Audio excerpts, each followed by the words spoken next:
All right. So Shayna, give the question a read. Figure 3 shows a girl standing on a uniform plank AB of length 3 meters and weight 217 newtons. All right, The stop there. plank Let's stop there. So they mentioned that the plank is uniform. So where would the center of gravity act? in the middle. In the middle, right? Yeah, Yes, sir. right. And what's the weight of the plank? 217 newtons. So that weight is going to act at the center of the plank. That's going to be an upward force or downward force, Downward force. right?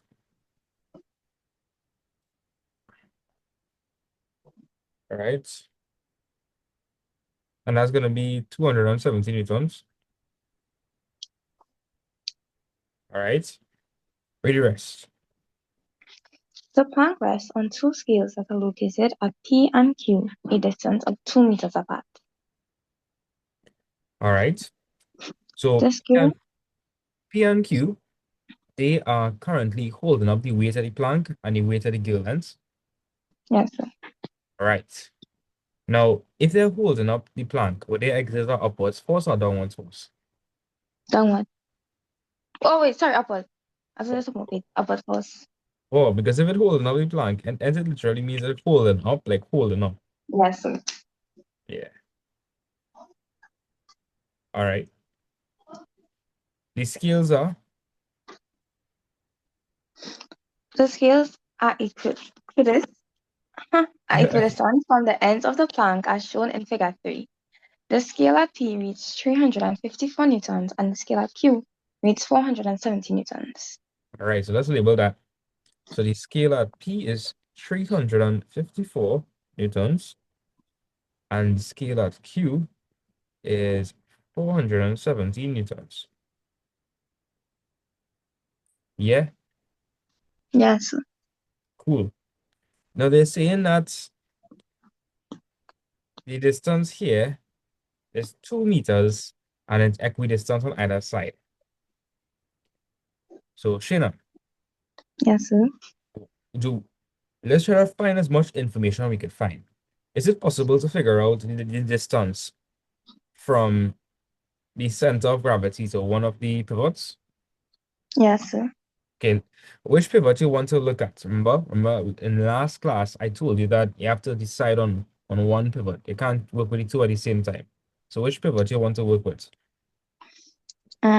Q. Q, okay. All right, let's just label a couple things, right? So if we're using Q, what's the distance between the center of gravity and Q? Um, How would I 1. figure that out? 1 meter, yes, because the distance from this to this is 2. So the distance from this to this would be half of 2, which is 1. Just 1 meter. All right, we know that. Do we know the distance from the pivot Q to this force over here? So what's the distance from this pivot to this force over here?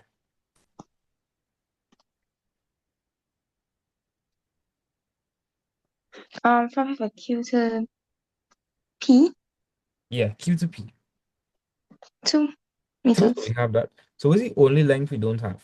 What's the only length we don't have?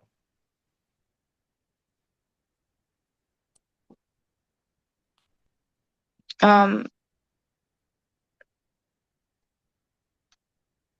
Or should I say only distance? So we have the distance from Q to the center of gravity. We have the distance from Q to P. What's the only distance we don't have? If something is generating a force, we need to know how far it is from the pivot. Because remember, moment is equal to force by distance. So is there anything over here that would also generate a force? Look at the diagram. Is there anything here that would generate a force?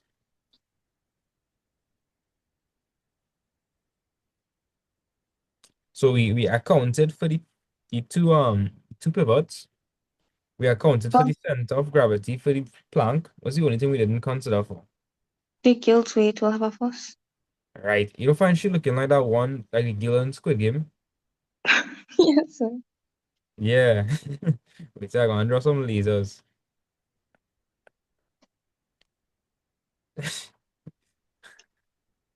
Oh. And in Squid Game, no, she didn't fire lasers. I actually did not watch Squid Game. Hmm. For the entire time it's been out. You didn't? You should watch it. I didn't have it. So, Max, that question. Did they give us any information about the weight of the gill?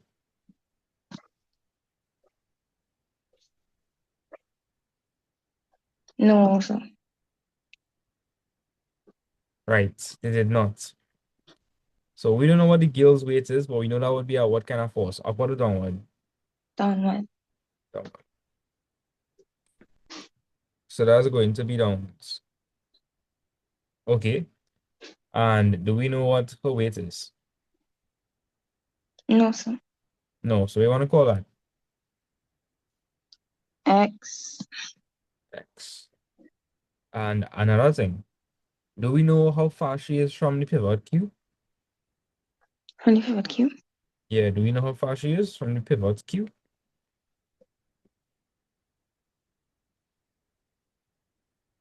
So we know she's over here, right? You told me to look at pivot Q. So do we know how Mm-hmm. far she is from pivot Q? Point 5. How much? Point 5. 45. Point 5. 0.5. Yeah, can't assume that, you know. Can't assume that. So that's also something we don't know. So we could probably call that Y. You can't assume that, you know. You're really gonna get it wrong. Can't assume that. So you're okay with the labels I have so far, right? Yes, sir. Right. So I think we answer part one. On figure three, draw and label all forces that are acting on that plank. All right. Part two now. Calculate the Gale's weight. Now, if we want to calculate the Gale's weight, isn't her weight an example of force? Yes, sir. Is this system in equilibrium? Yes, sir. If our system is in equilibrium, what do we know about the forces? The sum of upward forces equals the sum of downward forces. Right? So, Um, clockwise moments equals anti-clockwise moments. right.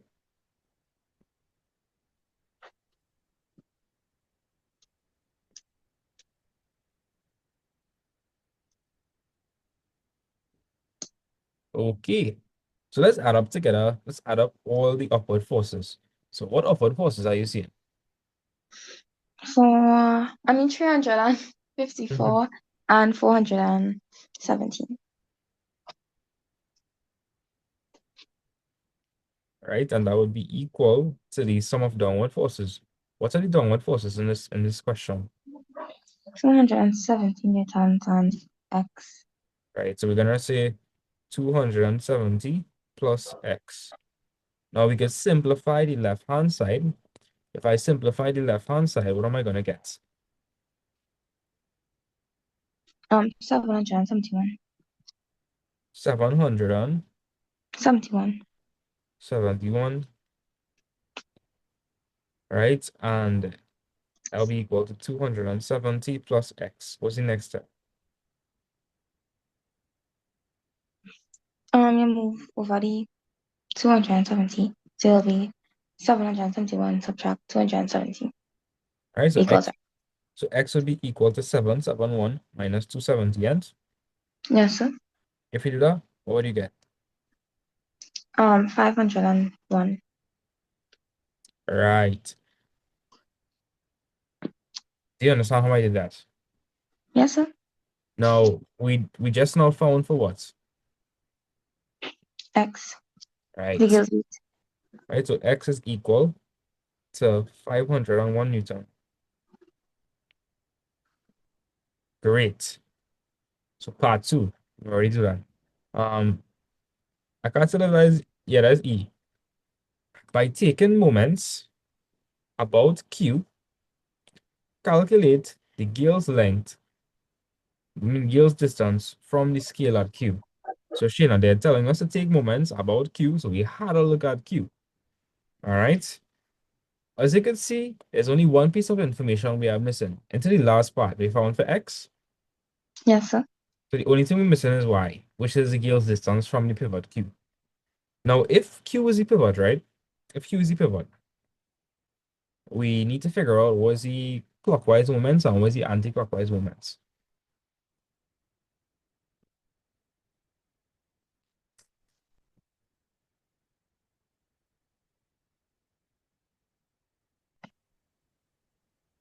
All right, nice.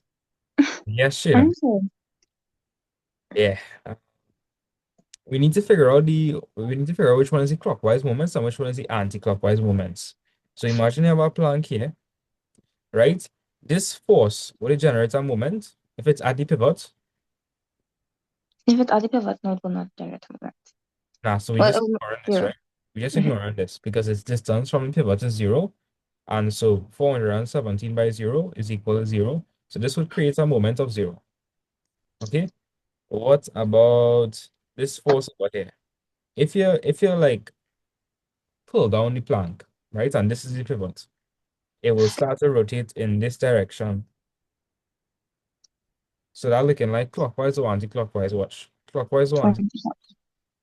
Anti-clockwise. All right.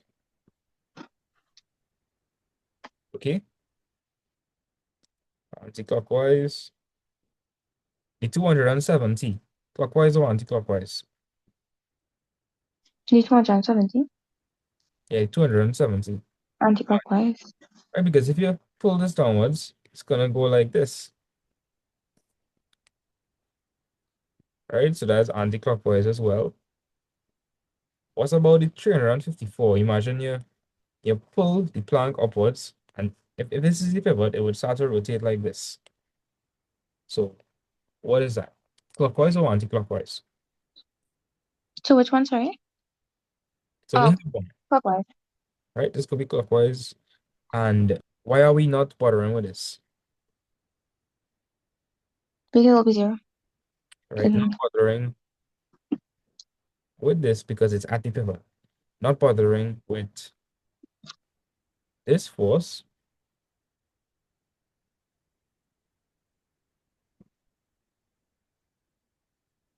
because it is at the pivot. One answer. More than Jadon. You good? Yeah, yeah. It was just the internet. It was giving a little trouble. Okay. Right? So you're gonna see if weighted was correct. So Shannon, we're not bothering with this force over here because it is at the pivot, so the distance from the pivot would be 0. And if you were to calculate the moment, moment would be force. So in this case, it would be 417 by a distance of 0. So it would create a moment of 0. So that's just a little proof there, right? So Shayna, let's work this thing out, right? So E, it's anti-clockwise moments.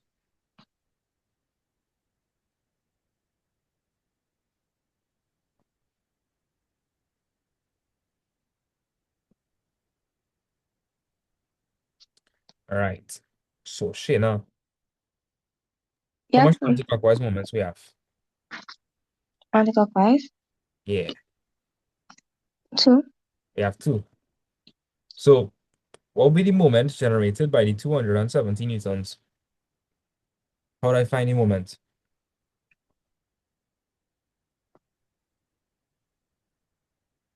It will be 270 times 1. Right, because it's a distance of 1 meter away from the pivot.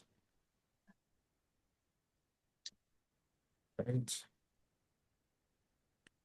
Right, so that's going to be 270 by 1. Right, and Jaden, if we have this force over here generating an anti-clockwise moment, Yeah. that would be the force, but we don't know the distance. Right, we don't know the distance the Gale is away from Q, so we just leave that as Y. So that would be 501 times y. Tell me if that confuse you. No. So Jaden, you understand that the girl have a weight of 501 newtons, Yeah. but we don't know what her distance is from the pivot, so we just call that y. We use y because we already use x over here because we didn't know what her weight was at the start.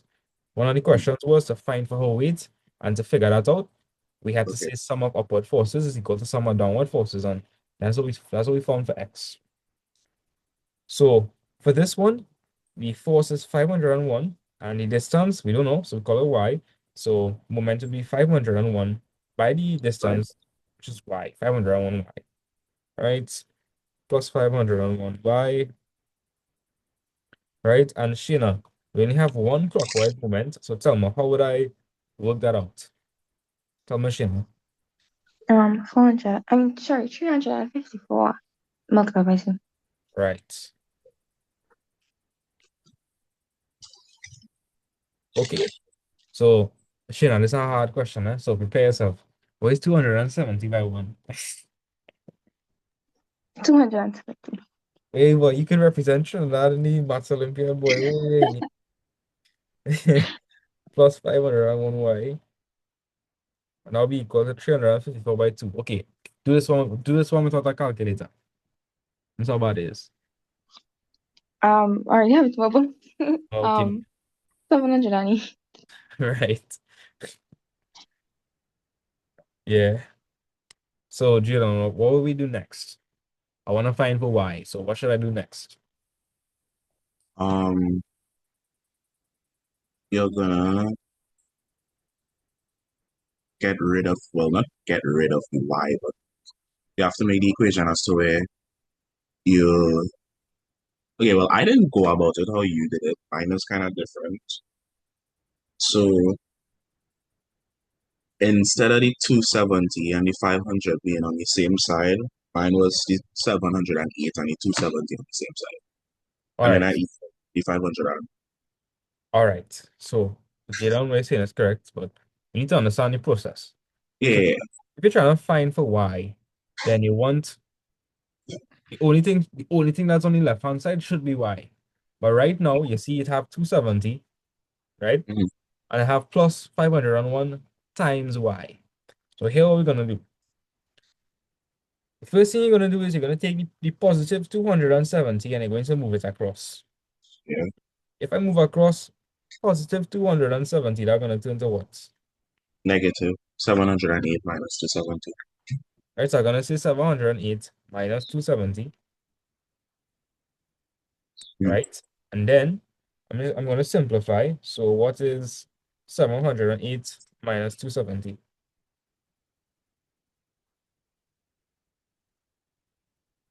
438. 438. Okay. We want to find for 1y. So I would have to divide on what's on both sides by what to cancel off of 501. 438. Nah, Well, no, why? Sorry. nah, no y. Huh? Let me, Well, let me, wait. let me get, let me get a scenario, right? Uh-huh. Imagine you buy five doubles. Let me just say he's a hungry guy. He buy five doubles. Yeah. And it costs $30. How would you find the cost for one doubles? Divided by 5. Exactly, you would divide it by five to find for one doubles. So we think I Mm. should divide here to find for one y. Oh, if did it, oh, divided by the 501. Right. Yeah. Make sense? Yeah, yeah, Right? And Shina, what is 438 over 501 to two decimal places? 0.87. Say that again. 0.87. 0.87 what? Monkeys? Oh, meters. Oh, all right, 0.87 meters. All right. So that's it. Um, Sheena, I'm not sure if you get the question correct. I'm not sure. Did you? Yes. Okay. Because when you was doing the question, you sound a little sketchy, but I know you have the habit of sounding sketchy even when you're not sketchy. I don't know how to describe it, but like anybody is about to tell you that? Um, You're the first. It's like I don't know, you just move sketchy, like I don't know how to describe it. All It'll be right. like I don't know, like it's like a constant, like you just talk with constant anxiety, if that makes sense. Okay. I don't know, but I trust you. I know you long enough to trust you, right?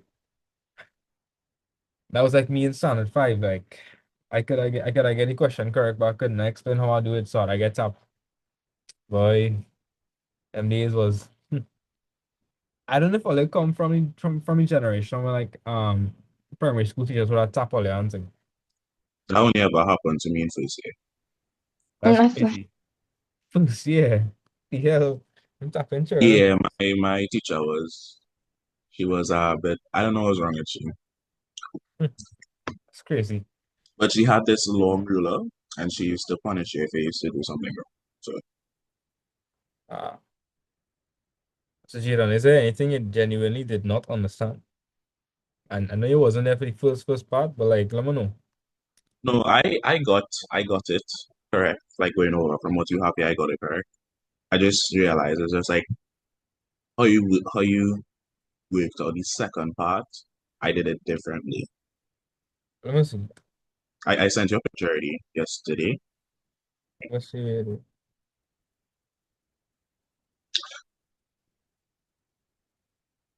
I make a One, mistake. hmm? Yeah, yeah. I think it mix up anti-clockwise and clockwise. Which part? I didn't label it as anti-clockwise or clockwise. Nah, And it's that's my next thing too. Like I've like when I was going over the diagram, I was just I guess I was kind of rushing on the question. Not rushing it, but I didn't fully take my time and go over each and every individual part of like for the diagram to label it with the anti-clockwise and the clockwise and those kind of stuff. Nah, you have to do that. You Mhm. have to do that. And whichever one you take in as a pivot, you should put a little dot there. So you know that that's the pivot. Because Okay. if you give me an exam and the question was with 4 marks, I'll get 3 marks. Mhm. Because you said 354 by 2 represents the anti-clockwise moment, but that's not the case. What if I take in moments about Q, right? And if you pull up here, wouldn't the plank want to go like that? Watch. If this is our plank here and this is our pivot, if you push upwards, wouldn't the plank start to rotate like this? Yeah, So is this clockwise or is this an anti-clockwise movement? clockwise. Yeah. So what you gotta do is we have anti-clockwise moments, scratch that, and write clockwise moments. What you could do, right? You could just scratch off the E and then go leave it with clockwise. And on the other side, you can just add a A to make it anti-clockwise. Okay. But you have to draw the direction in the diagram, right? Yuvan, I'm very disappointed. Way boy. Way Yuvan. Way boy. You was catching too much Z's. Yes, sir. But you know you had classes this morning Yeah. and you wake up late. Why didn't set an alarm? No, sir. I had training and thing yesterday, sir, and I was real tired. Wait, you just play cricket? Yeah. For Shiva boys. Mm-hmm. Okay, okay.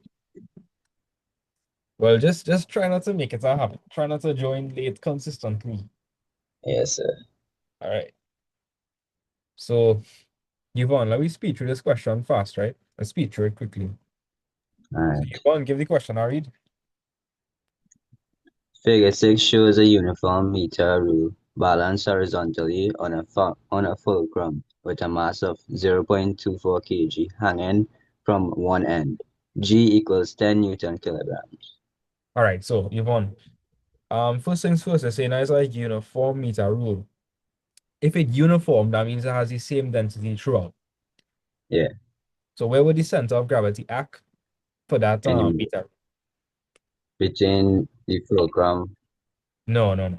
You want, if you have a pencil, and you want Yeah, to balance the pencil, yeah, where do you think you'd want to hold up the pencil? To the end the or to the center, center? In the center, the right? center. Yeah, So, and center of gravity literally means that's the point where all of the weight acts. So if we have a uniform meter rule here, which is like a big pencil, where would the center of gravity be? in the middle. In the middle, right? And that's where all of the weight would act. So I'm going Mm-hmm. to put that in the diagram. Did they give us the mass of the meter rule? No, You sure about I that? mean, yeah, yeah, yeah. Right? They gave us the mass to be equal to what? 0.24 kilograms. Okay. Um, do you understand that this is the fulcrum? Yeah. Okay, good. Right? Fulcrum is just a fancy word for pivots. Mm-hmm. Right? This also means pivots. Now, Yvonne, what's the formula for moment? Do you remember? M is equal to what?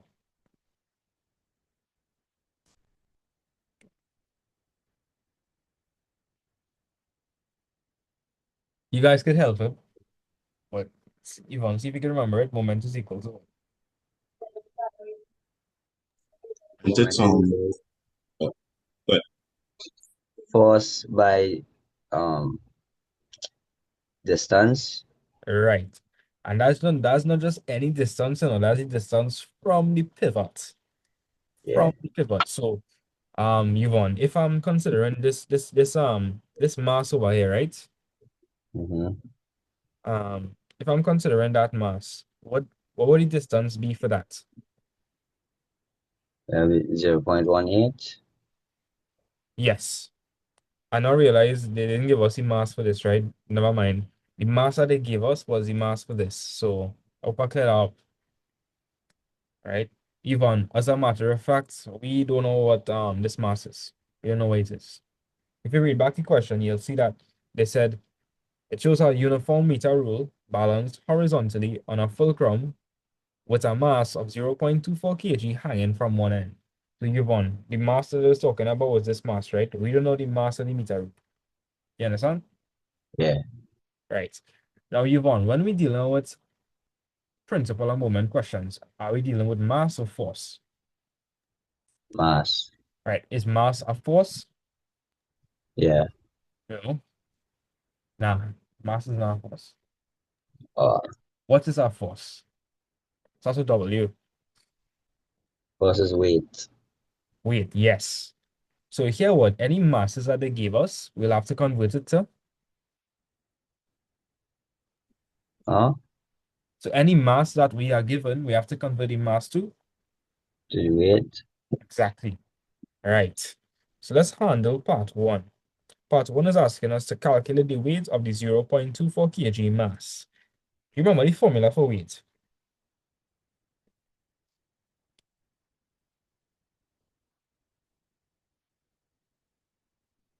Tell me, W is equal to what?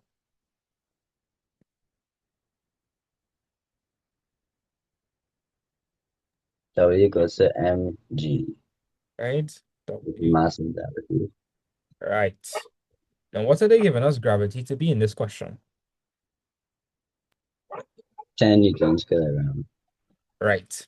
So we're going to say that the weight is equal to the mass. The mass in this question is 0.24. And the gravity is 10. What is 0.24 by 10? 2.4. Right, 2.4 newtons. That being said, I'm going to replace the 0.24 kg for that. Right, so the weight is equal to 2.4 newtons. So you're okay with everything so far, right, Yvonne? Yes, sir. All right. Now here what? For us to move on, we need to figure out the distance from this to the pivot. Do you have any suggestions how we would find that? So Yvonne, before I do anything, right? What kind of ruler is this? That's a meter rule. If it's a meter rule, what's equal length of the meter? What's equal length of the ruler?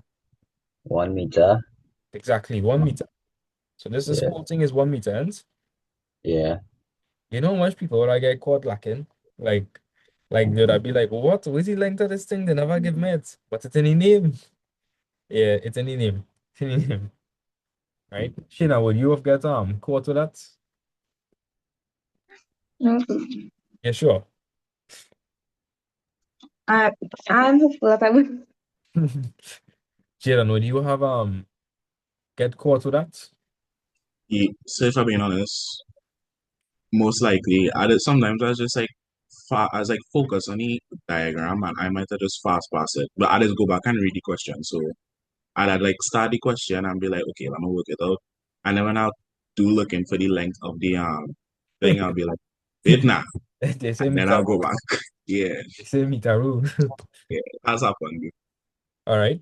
So you've won. Now, at the start, I told you a ruler is like a big pencil, right? The center of gravity would be in the center. So if the whole thing is 1 meter long, what distance do you think from the end to the center of gravity would that be? What do you think that distance would be?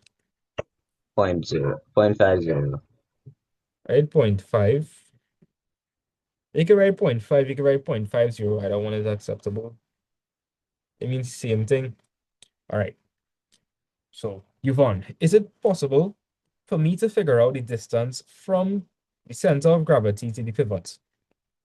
Is it Yeah, possible for me to do that? How would I do that? minus point 0.5 and minus 0.18 from point 0.5. Perfect. And that would be what? 0.32. That would be 0.32 meters. Nice. So let me know if you're okay with that. Yes, sir. Cool. All right. We kind of set up ourselves to do part two, right? Part two says by taking moments, calculate the weight of the meter rule. So right now, us it is Yvonne. What's the one piece of information we don't know? You wait a meter rule. Right. We want to call that. I mean, We don't know what it is, so we want to call it. X. Right. Yvonne, you like too much X's, you know. Yvonne, uh, it's a massive letter. I just give him an X. I don't watch you, no. I don't watch you. Yvonne, you gotta move on, you know. You gotta move on. I give him Yes, sir. another letter. I give him another letter. Next. Bye. All right, but we use X for now. Use X for now. So the pivot in this question, we only have one, right? And you only seen one pivot. Yeah, We only have this pivot. Bro, I'm trying to guess a circle. Okay, yeah, I got a circle. Nice. All right. So Yvonne, if this is the pivot, right? If this is the pivot, and you have a downward force over here. By the way, do you know that this is a downward force? yeah, Because it's a weight, right? If you attach a weight to something, wouldn't it like hold it down? yeah. Yeah, would. So if I apply a downward force over here, then wouldn't the plank want to move like this? Yeah, Or are looking like clockwise or anti-clockwise? anti-clockwise. Yeah, they're looking like anti-clockwise. I am the anti-clockwise. Well, we will see, right? The other one should be uncle clockwise. Let me see what I do there. Right, so this is anti-clockwise, right? And Yvonne, this should be uncle clockwise and Yeah, clockwise. Don't write uncle clockwise. Let me just make sure, right, Yvonne? So if this is the pivot and you pull it downwards, wouldn't the plank want to move like, well, in this case, in meter rule, wouldn't it want to move like this? yeah. Yeah. So would that be anti-clockwise or clockwise? That'll be uncle clockwise. Right. Right. Right. So we're good. We're real good. We set up everything there. So Jadon, if a system is in equilibrium, meaning balanced, any anti-clockwise moments will be equal to the clockwise moments, Yeah. right? So anti-clockwise moments is equal to clockwise moments. Shina, Shina, Shina, there. I'm not here, no. Yes, sir. Shina, you had to clock it. Yes. Yes, All sir. right, all right, all right. Yeah. So, Jadon, if you look at the diagram, how much anti-clockwise moments we have? Um, one. Just that one, right? Yeah. What's the force of that object? What's the force created by it? 2.4 And to what is its distance from the pivots? its distance from the but is 0.18 meters. It's a 0.18. Cool. So it's gonna be its force, which is 2.4, by its distance, which is 0.18. And that's going to be equal to the clockwise moment. Now the clockwise moment here is the weight of the meter rule. That's x. So you've won. That's x. So we're going to write x by the distance. What's the distance from the pivot there, Yvonne? That's 0.18 No, I catch you lacking. I catch you lacking. or We already do this, 0.32. eh? We already do that. 0.32. Oh, 0.3. So what's 2.4 by 0.18?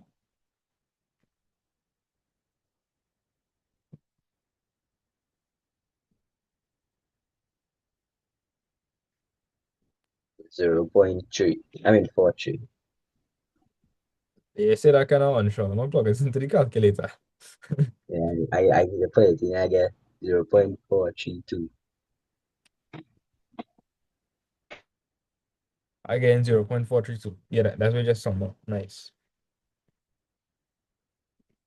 Right? And that will be 0.32 by x. Now here what, eh? A lot of students have a hard time seeing it like this. Typically, the unknown should be on the left-hand side. So what I'm allowed to do is I'm allowed to switch, switch the sides. So I could write this as 0.32x is equal to 0.432. Jaden, did I confuse you? Yes. Let me show you something, right? If I say 7 is equal to 1 plus 6, and that true? And that correct? Yeah. Okay. So if I write 1 plus 6 is equal to 7, is that still correct? Yeah. Yeah, and 1 plus 6 is still equal to 7. Uh-huh. But and like when I did the last question, you said how like the I, within for the anti-clockwise moments would stay on that side. I So know, how I know what I say. I know what uh-huh.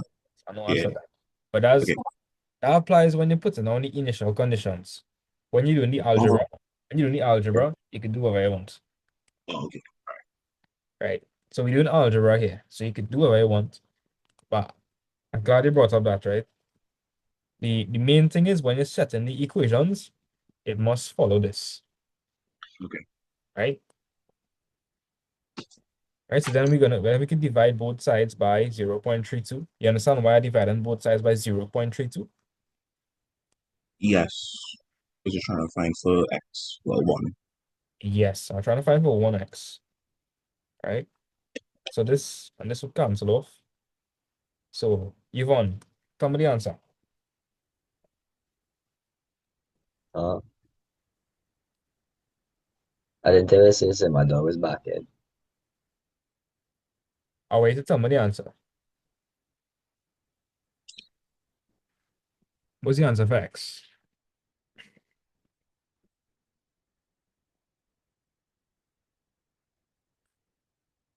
1.35 And what's the units for that?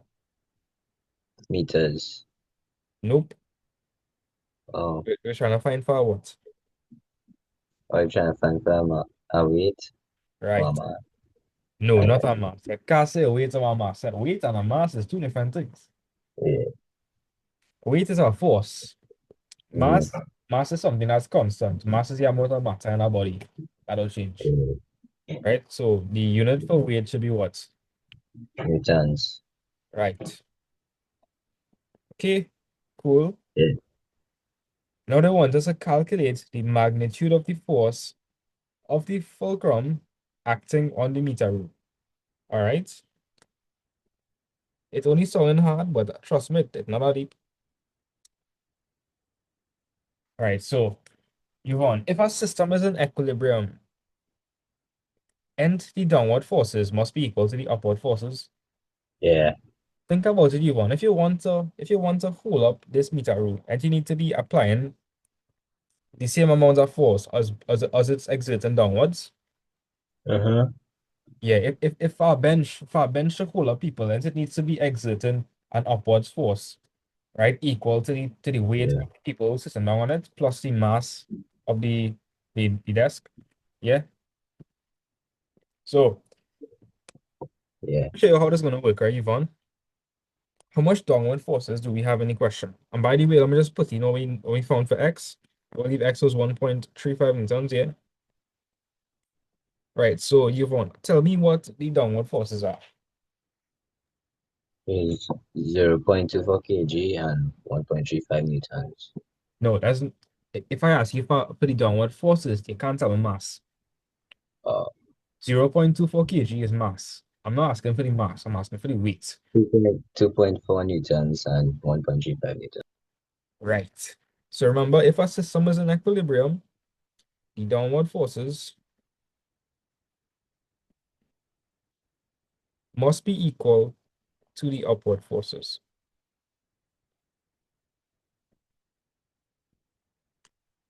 Right. So we go with that. Downward forces is equal to upward forces. The downward forces here is 2.4 and 1.35. So 2.4 plus 1.35.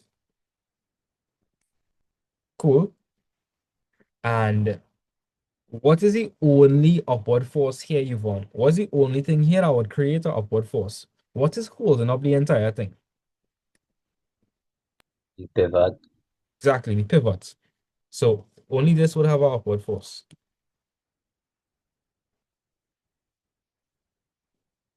And so the upward force, right? We could call that anything you want. You want to call that you want. Probably call it F if you want. S. And you could call it F. Call it F. Mhm. Right? So the upward force F, that would be equal to 2.4 plus 1.35. What is 2.4 plus 1.35?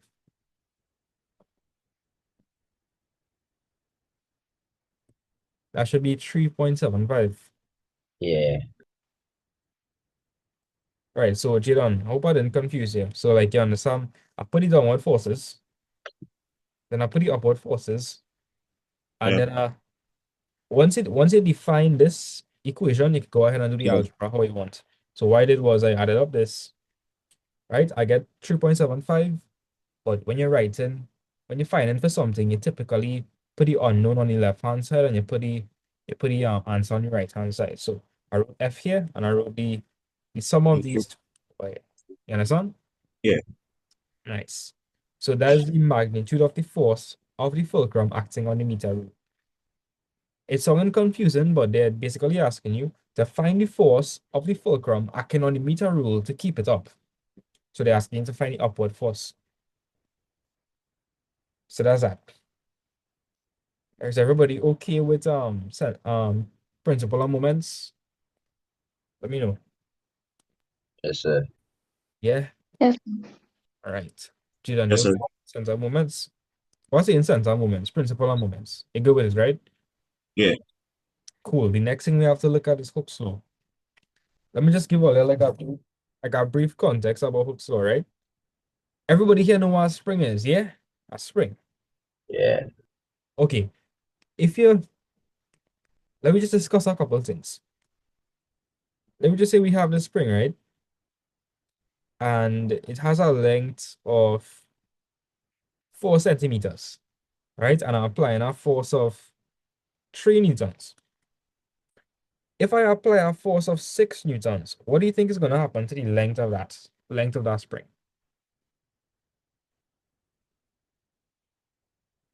It was a longer, they're pulling it down. But the ball. You get longer ends. You want on Jadon. Tell me if a line, right? If you have a spring and you apply a greater force, you pull it with more force. Wouldn't it extend further? Yeah.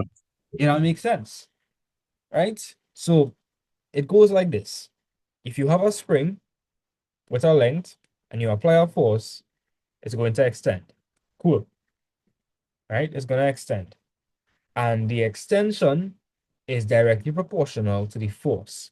So Jadon, you understand that, if you apply a greater force, that it would extend more. So this might be 8 centimeters. You understand what I'm saying? Yes, sir. But there reaches a point where the spring could no longer extend. You ever like pull a string too hard and it just stay unraveled? Yeah, like the Yeah, string in like your pen or something like that. Well, not yeah, string, the spring, yeah. yeah. Like one of them was in primary school or secondary school and all they making all the gun with the pen. And if I remember that, like I used to do that. I used to break apart. I used to break my pen and I used to make like a gun with it. Like yeah. But the spring was important in doing that. You need the spring for that.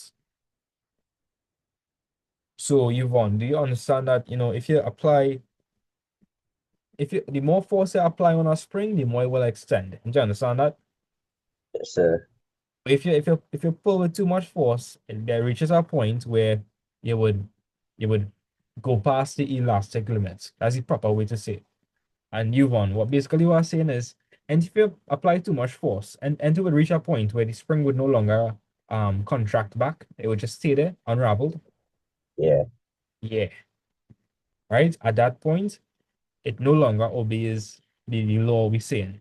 So what I'm saying is, I'm saying that the applied force is directly proportional to the extension of the spring, granted that Hooke's law is not surpassed. That's what I'm saying. So that's the whole point of Hooke's law. We're dealing with springs here. We're dealing with the force applied to springs. We're dealing with the extension of the spring, and we're looking at a spring constant key. All that just now. So I'm gonna go to that. It's a very simple concept, I promise. Yes, I'm pretty familiar with Hooke's law because I do it already.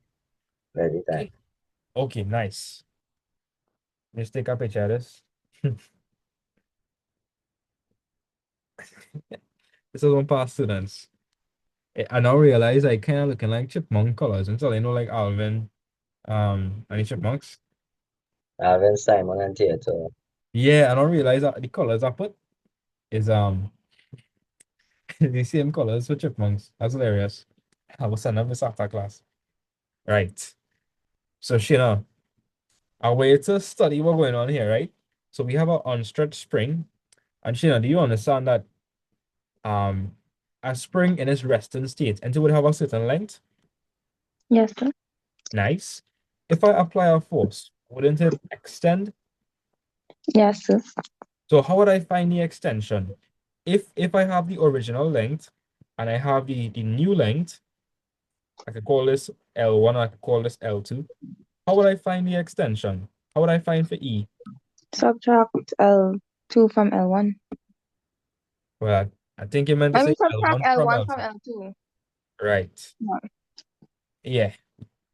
And E would be the extension. E or X.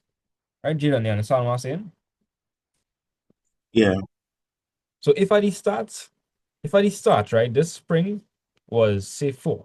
And now it's at a length of 7. How much did it extend by? Anybody can tell me. How much did it extend by? 3. Exactly, 3. And it extends because I apply a force. It says if you apply, so the extension here is 3. If you apply 2 times the force you applied over here, then the extension is going to be what? What do you all think? So Jadon, if I apply 2 times the force, my extension is gonna be how much times greater? What do you think? I guess it'd be 3 times 2, so 6. No, three. Yeah, 6. Right. So in other words, if I apply a greater force, the extension also increases linearly. So Jalen, look at what I'm talking about. I apply a force of F. The extension is 3. I apply a force of 2 times F. What happened to the extension? Didn't it also increase by 2 times? Yeah, If I applied a force of 3F, what do you think would happen to the extension? it would be multiplied, but times 3, so it would be 3 times 3 instead. Yeah, be 9. Mhm. But into understand there reaches a point where it can't really extend it anymore. Yeah, Right. The point by which I can't extend it anymore is called the elastic limit. And that spring is like a rubber band. Like you pull it and it goes back to its original position. That yeah. that property is called elasticity. And if you pull it too much and it can't go back, well, it makes sense. You understand why they call it elastic limit. Because it reaches a point where if you pull it too much, it stops being elastic and it stays where it is. So that makes sense. Right? So copy down Hooke's law. I could probably copy down this diagram after class, but you had to copy down Hooke's law. So copy this down. Right? So the formula is F is equal to Kx. You might also see F is equal to Ke. Right? So get accustomed C9 So copy that down. Right? So you all could go ahead and copy down everything you see in here. I'm giving you all take 2 minutes.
So Shayna, would you say that you're very strong?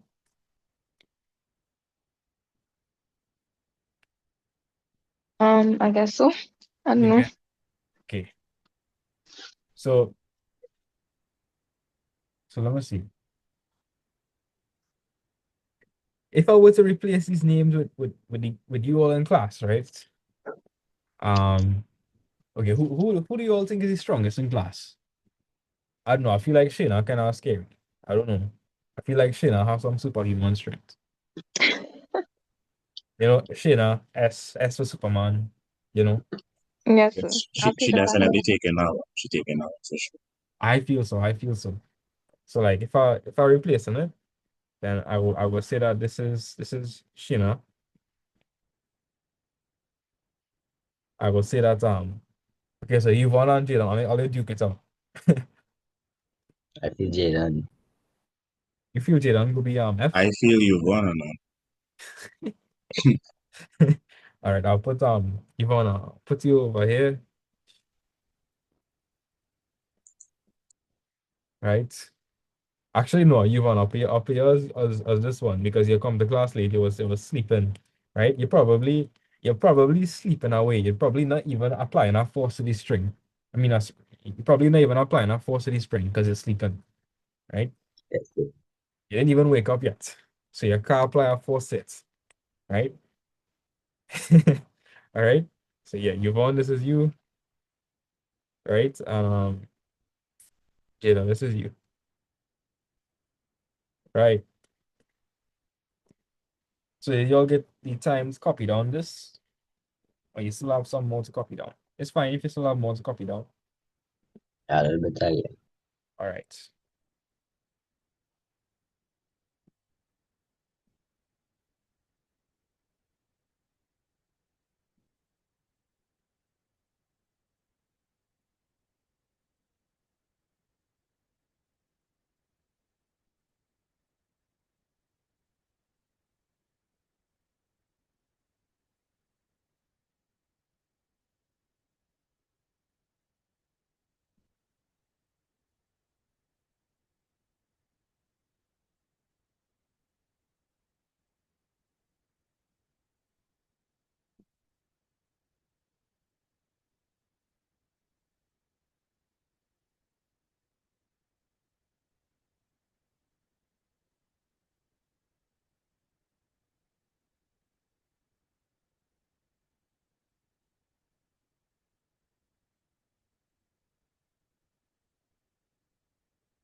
All right. So everybody is done copying the song. Yes, sir. Yes, sir. All right. Cool.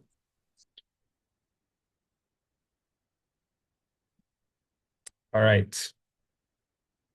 So when an object change, let me just read it, right? So it says the extension of a spring is directly proportional to the force acting on it within its elastic limit. If you pass the elastic limit, it will no longer obey the rule. Do we conceptually understand that? Does everybody understand that like conceptually? It makes sense, right? Yes, sir. Okay, cool.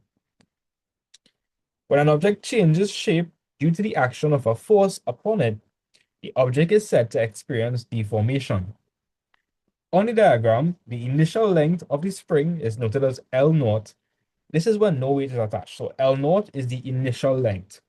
So Jadon, and if you just have a spring lying around, and it would naturally have a length, Yeah.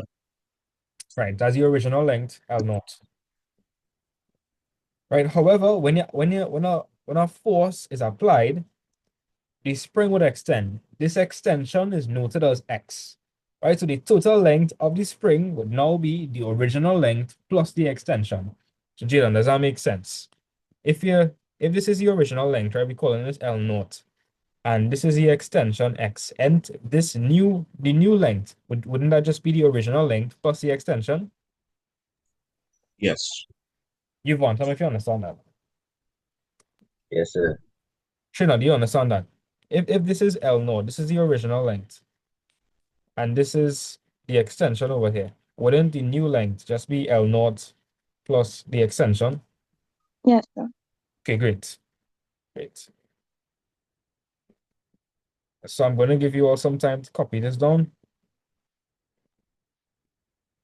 right? And as the weight of the load is increased, the extension will increase naturally.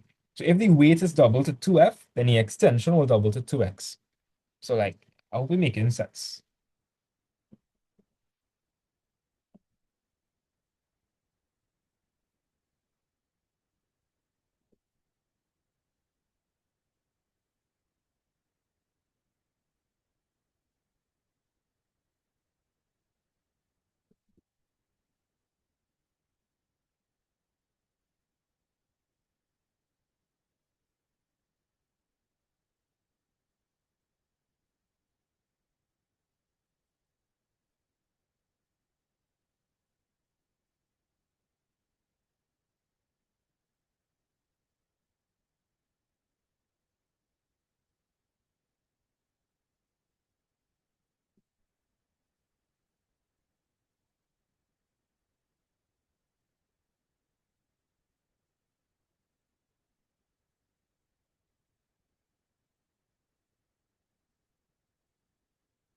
So as soon as you have what's on the screen copied down, you'll tell me and I'll move on. As soon as you have that copied down.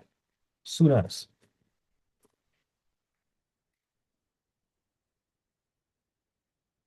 Jaden, and you can see physics is more or less common sense. But like Yeah, you it's take kind of it, just you take any common sense and you're applying, you're making it a little more formal, like you're putting it on paper. Using maths. yeah. That's it. I just use like maths, but just with like its own formulas. Well, the formulas come from maths, eh? But physics, physics is the study of motion in real life.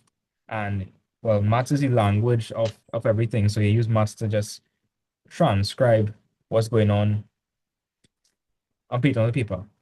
So like all these relationships, we just use the maths to describe it. So you would say something using English and you would describe it using maths. That's it. So Yeah, you think you're manageable? yeah. And that's good. Um, Sheena, I think you're gonna like plotting them graphs? No. Nah, I don't My think God. I don't think so. Because you have a good bit of graphs to plot for Hooke's law, unfortunately.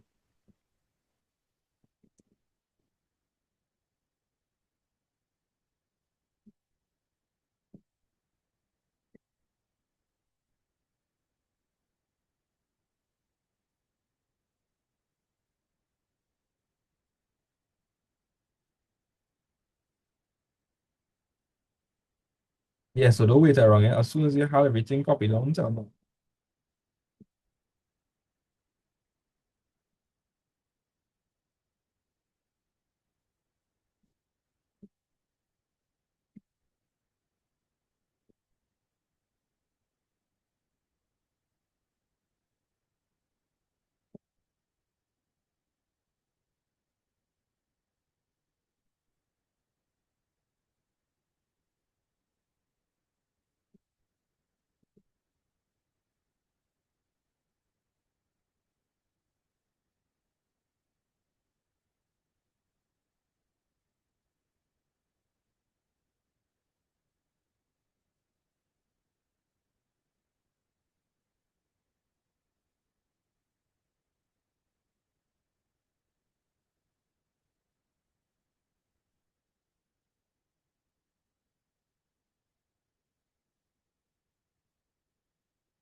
All right, so shit, now you can tell me, right?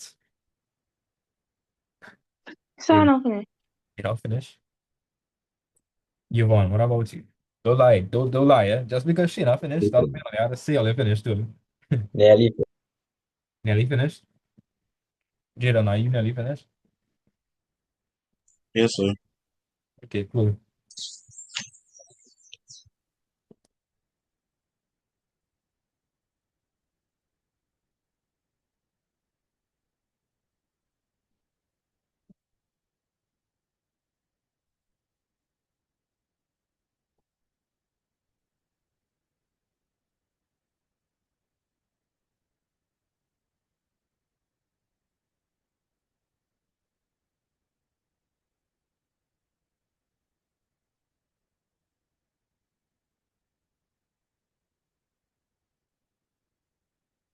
Yes, I finished it.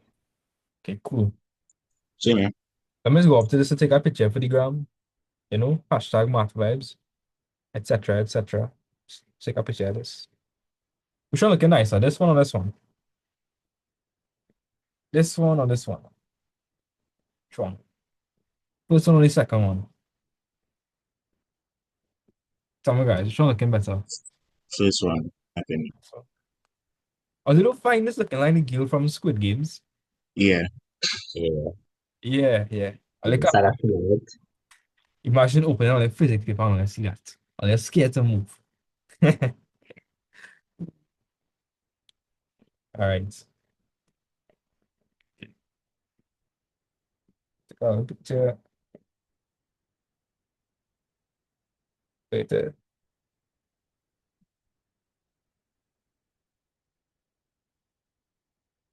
Squid Game.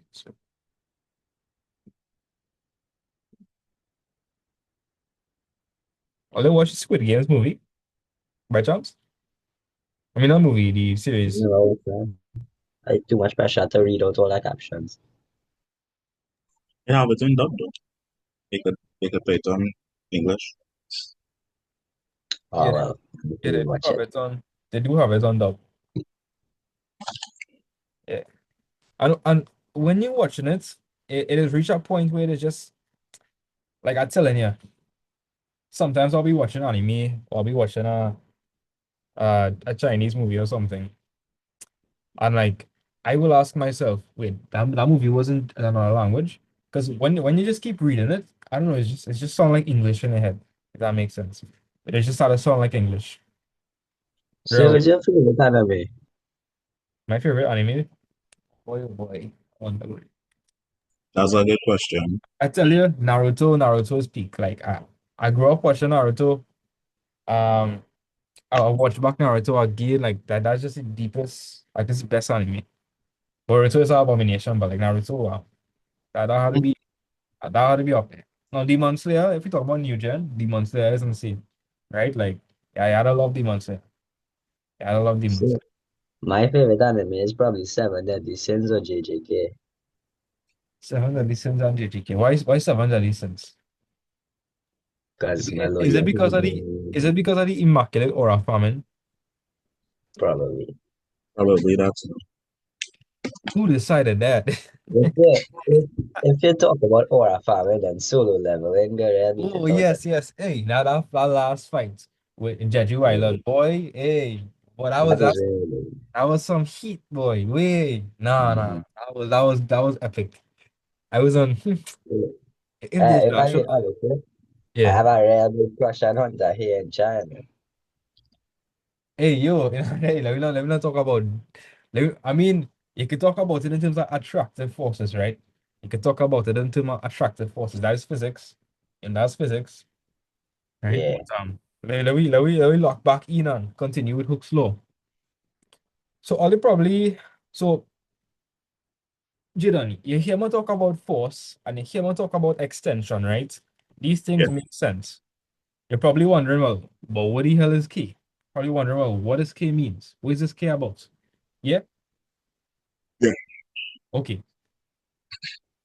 Do you agree that not all springs would extend given a certain amount of force? Let me say that one yes, more time. Imagine you have a spring for suspension in a car versus a spring from a pen. If you apply the same amount of force, would they extend the same way? No, sir. No. Jaden, wouldn't you have to apply a nearly inhuman amount of force to like extend a car suspension spring?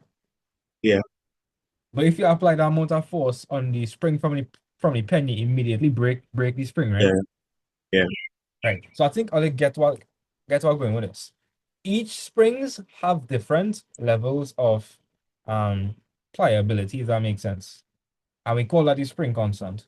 Yvonne, let me run that back one more time, right, Yvonne? So Yvonne, yeah, do you think all springs would be as easy to extend? no, No, again, think of the example with the suspension for a car, that spring, and a spring from a pen. You understand what I'm saying? Wouldn't you need yeah, to, if you apply the same amount of force in both scenarios, which one will be more likely to extend? The car suspension spring Ben, or the spring from the pen? Ben, Right. So K represents that. K basically tells you how hard it is to extend. So you understand what I'm saying? Let me give you an example. Let me give you an example, right? So let me just say F is equal to 2E, that's one. Let me use X. I don't want to find it. If I say that, I'll also say F is equal to a quarter of X. All right. If I put in a force of, let's just say I put in a force of 3 newtons. Let's try to find the extension. All right, let's try to find the extension. So I'll put 3 over here. So 3 is equal to 2x. All right, so Sheena, how would I find for x? Over here. You can move over to. Right? If I move across 2, that'll turn to divide by 2, so that'll be 3 over 2. Right, which should be 1.5, yeah? Yes, sir. Right. And the SI unit for length is meters, so 1.5 meters. Right, so Sheena, let's do that for a quarter x. So I have 3 is equal to a quarter x.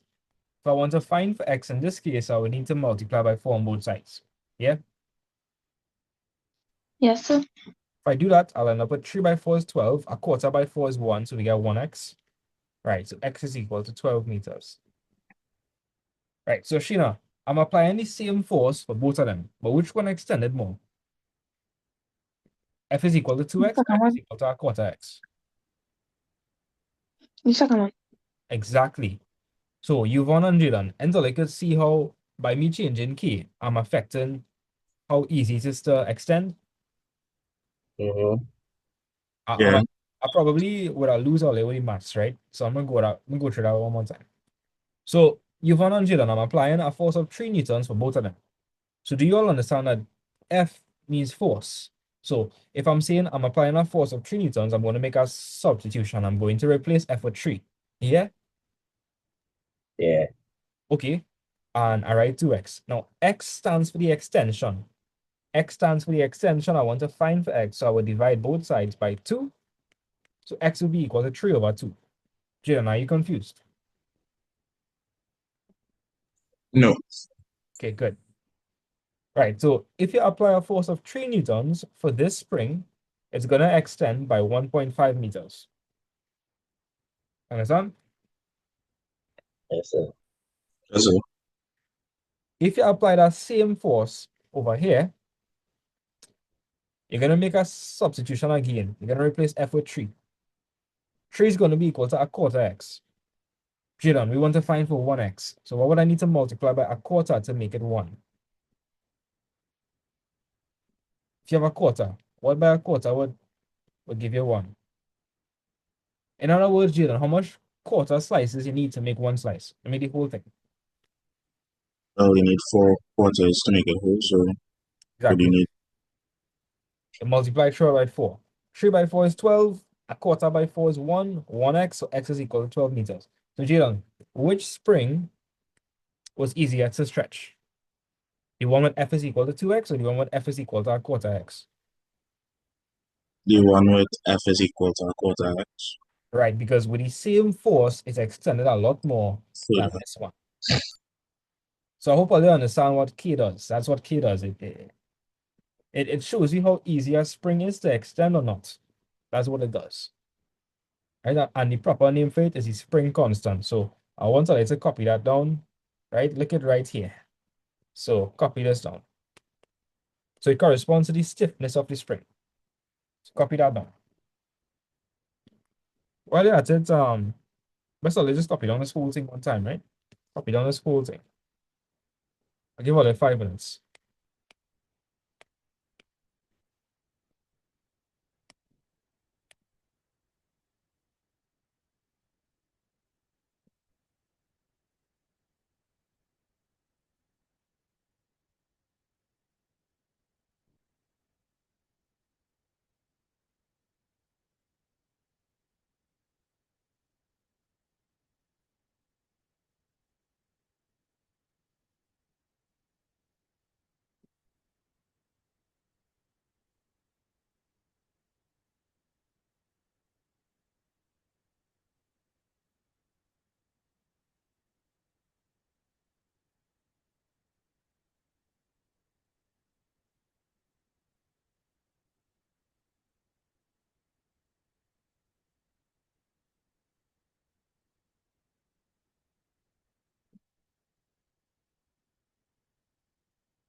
All right, so 1 minute remaining.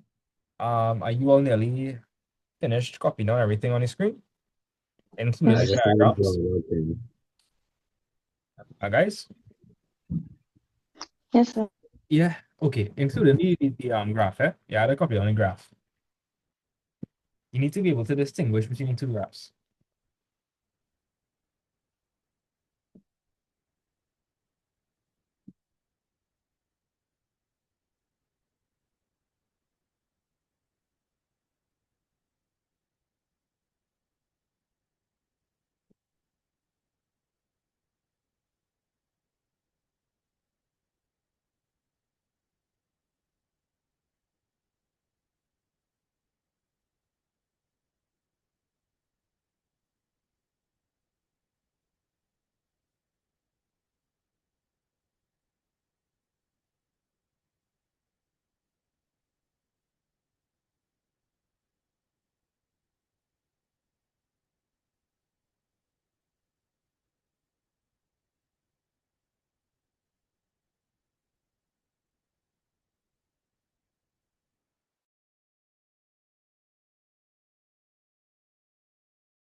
I finished, sir.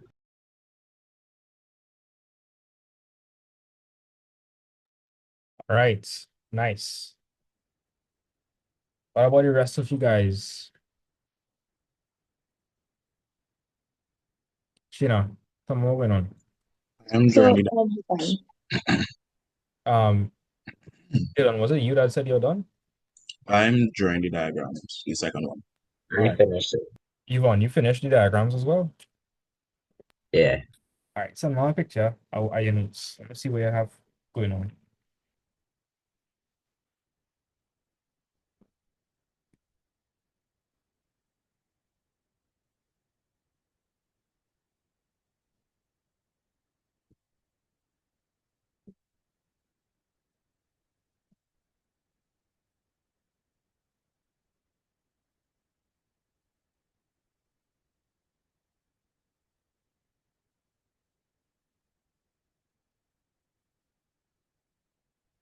All right, so Yvonne, you're not finished there.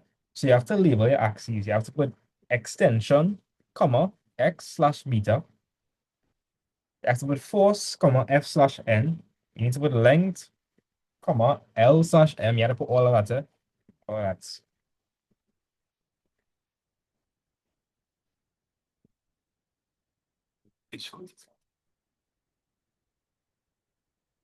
Well, I finished it now. Okay, cool. Make sure I'm put the axes, label the axes, please. Yeah.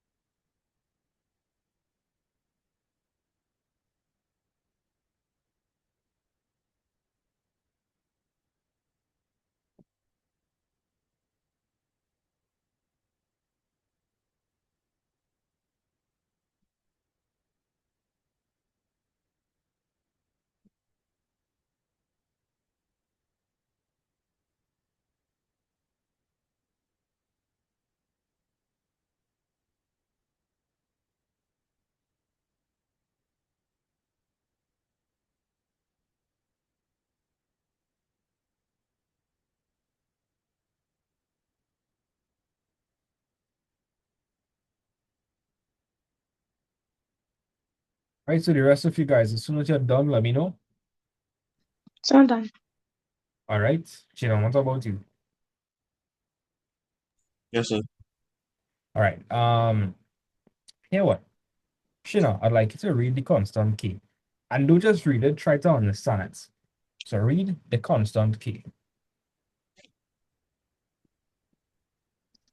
The constant K can be obtained by finding the gradient of an extension. Extension force graph. To put it simply, K represents the stiffness of the spring. A bigger K value would require more force to extend the spring. Right. So what is that? What I explained just now? Yes, sir. And when we looked at the example, which one was harder to extend? The one with K of 2 or K of a quarter? K of a quarter. Nah. Oh, sorry, K of 2. Right. So the bigger K is, Yeah. the more force you would need to extend the spring. Yeah. Right. And if it have any space by the constant K, you can copy down this example. So do that for me. If you have any space by the spring constant K, copy down this example. Or make a little note so you know that you'll see a practical example.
Right. So as soon as you have that example, copy down, tell me.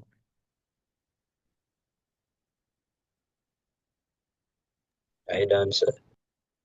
Me too, sir. All right. Nice. Right. I'm finished as well. Nice. Right. So guys, let me explain this graph, because it probably not making sense. I'll explain it to you. Right. But before I do that, Yvonne, I want you to read the part about however. Reread however. However, there is a point where the proportionality will stop if too much weight or force is applied to the spring. Wait, stop there. This, That makes sense? That makes sense? Like logically, you understand why you just not read? yeah, So explain it to me. If I have a spring and I apply too much force, what's gonna happen? you can't extend it anymore. Exactly. And it wouldn't go back to its original position when you let go of Yeah. it. Right? This is called the This is called the limit of proportionality. Beyond this point, the elastic limit, where further extension can cause permanent deformation of the spring. do you think you understand what permanent deformation is? Yeah, If something is permanently deformed, will it ever go back to its original state? no, Nah. Good. So you understand that then. Nice. Let's yeah. look at the first graph. So the first graph is extension versus force. Now, do you all remember how to find gradient?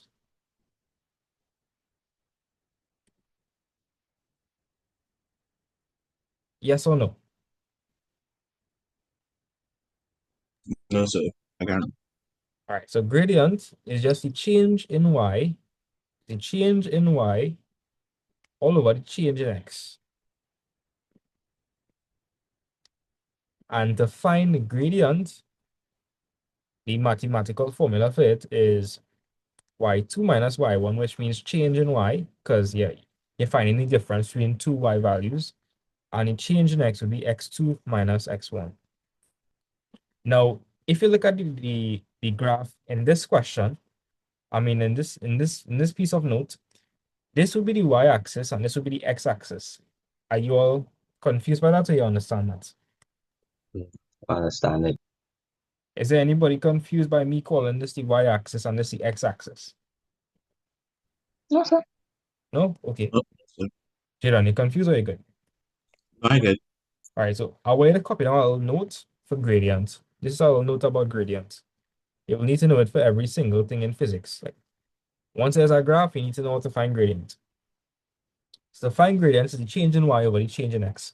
Now to find gradient, how much points do you think you need? How 2. much? Two, right? 2 points. We need 2 points. Why? Jadon, watch. I'm saying x1, x2, and I'm saying y1, y2. That sounds like 2 points, right? Yeah. To find gradient, you need 2 points. You need 2 points. And a point is given by x, comma, y. If you didn't know that, now you know that, right? A point is given by, well, I should say 2 points on the line. Somehow they might just take any points. It has to be on the line, 2 points on the line. A point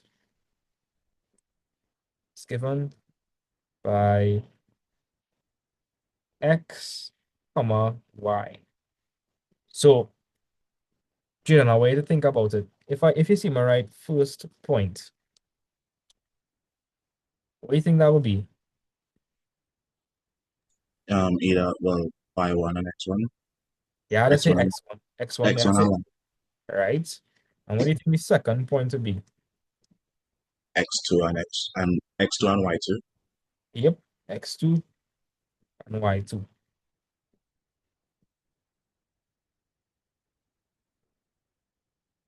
Right. So all we're gonna do, right? If you want to find gradient, you're just gonna take 2 points. That's literally it. That's literally it. But it had to be on the line. And another thing, do you all think we could find gradients for this piece over here? No. Jalen, what do you think? No. No, because at this is the point where if you apply any more force, the spring gonna break. And so it would no longer obey the rule that, remember, at the start, I said, if you apply more force, the spring would extend by that amount. But if you break the spring, it wouldn't work again. That wouldn't work. The spring would be completely deformed. And this is the point where it breaks. Right? That's called the elastic limit. So you could only do your calculations. You could only take 2 points within this region, right? You can only do that. So if I wanted, I could take a point, this point over here. One of the easiest points to take is 0, 0, right? So this is 0, 0. I could call this x1, y1. And I could take some points over here. I could call this point x2, y2. And once I know what the values are for the coordinates, I could just plug it into the formula and I'll get gradient. Now, something that you need to keep in mind, I'm sure there's something that you need to keep in mind. So if you notice, the formula for gradient is y2 minus y1 over x2 minus x1. y2 minus y1 all over x2 minus x1. In physics, you need to put the units of everything.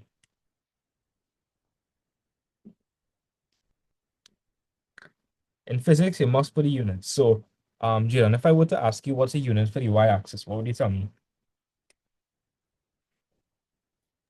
The extension m. Meters, right? Because extension is meters. Yeah. Right? So I'm gonna put m here. Just write m. So on top we have y2 minus y1. So whatever we get on top, that would be m. That would be meters. You understand? Yeah. Take for instance, if I have 5 meters minus 2 meters, and that'll be 3 meters. Yeah. So on top, the unit is going to be meters. Sheena, in the bottom, I have x2 minus x1. X2 and x1 represents what? What is x2 and x1? 24 newtons. Right. So if you find the gradient for extension versus force graph, then the units are going to be equal to meter/newtons. You understand that? Yes, sir. Cool. Something to keep in mind. Right? If you remember the formula for a spring is F is equal to kx. So if you wanted to find for K, I showed you earlier how everything works here, because there's a trick here. There's a trick. So Jadon, if I wanted to find for K over here, what I have to divide by on both sides if I wanted to find for K. If K is the only thing I want to, if K is the only thing I want on that side, what I have to divide by? K is the only thing I want on this side. What I have to divide by? X. I'd have to divide by X. So if you want to find for the spring constant, it should actually be F over X. But if you find the gradient, for this graph, you're really finding extension all over force. Are you seeing the problem? Tell me what you seeing the problem.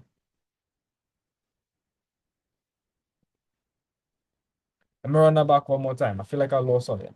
So you've on your understanding parts where I talk about gradient and how to find gradient, yeah? Yeah. Okay. This graph is extension versus force. So when you find gradient, you're finding the change in what? The change in what? What is what? Extension Right? You're per meter. finding extension on the bottom, you're finding the change in force. But we Yeah. find here that K is actually F over X. So with the gradient for this graph, give us K. Yeah. K is F over X. What we getting? Yeah. X over F. Right. So what you would have to do now, you'd have to invert it. You'd have to raise it to the power minus one. Then you would get an answer. Mm. Take for instance, if you had this graph, right? And they're asking to find the gradient. If you find the gradient, and let me just say you get a gradient of 4 over 5, then the spring constant will actually be 5 over 4. Understand? Yes, sir. Okay, good. Because you need to know that. Let me go on a new page and make some notes.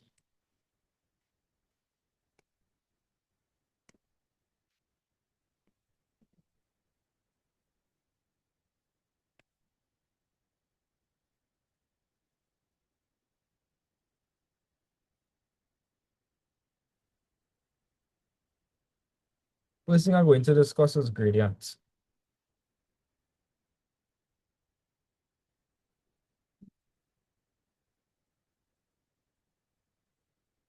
Wait, this is a perfect chance to see who remember what Hooke's law is.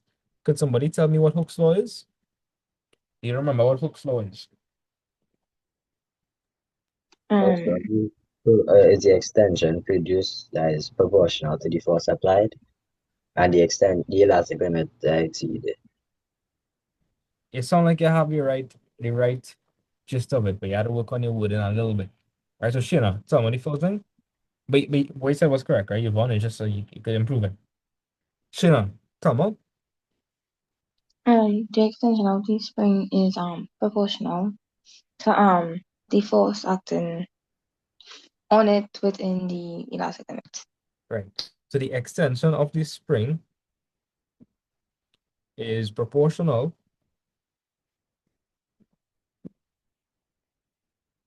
to the applied force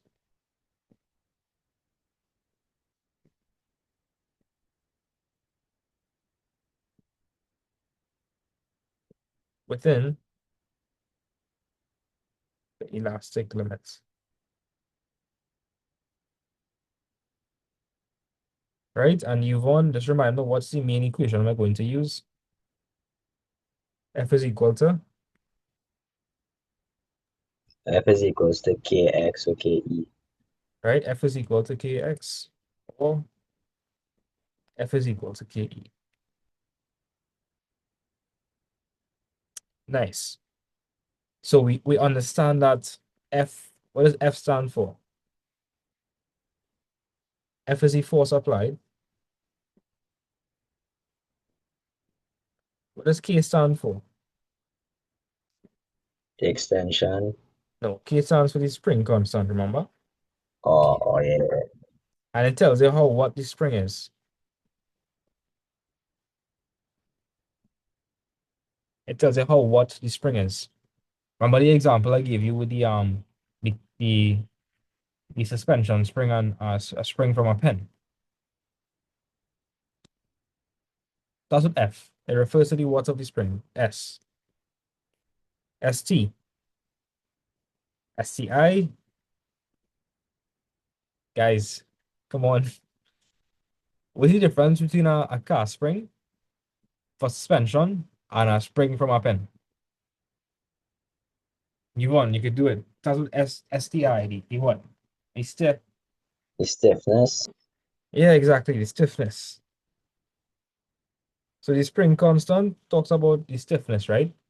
Um, I just have a note about it.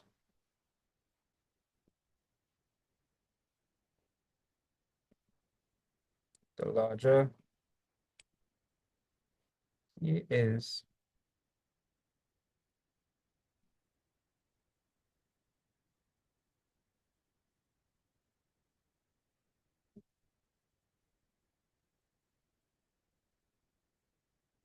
right? And lastly, E or X, this refers to the extension, right? And let's look at an example of what I'm talking about. Right, so I'm just making the summary notes, right? Example of what I mean.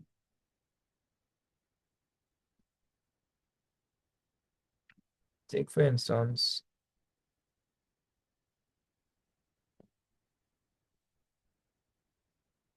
you have two springs. Which one is stiffer? So do you remember can somebody remind me what was the previous example? I believe I believe it was like the first one was f is equal to 2x. Yes. F is equal to If a first name. So no, they should know which one's stiffer, right? Which one's stiffer? 2x. Not F Correct. equals to. Right? Does everybody agree that the one with 2 is stiffer? yeah, Where's the spring constant for this one? K is equal to what? 2. two, Jalen, what's the spring constant for this one? 2. Oh, for the next one, is 4. No, 1/4. Oh, no, 4. Remember, f is equal to kx. So k is the coefficient of x, so the number in front of x. This one is a quarter. So which one's stiffer, Jalen? Which one has a bigger k value? 1. One, right? So one is stiffer. And the example that I gave you all was um it was this. Consider applying the same force of 3 newtons to both.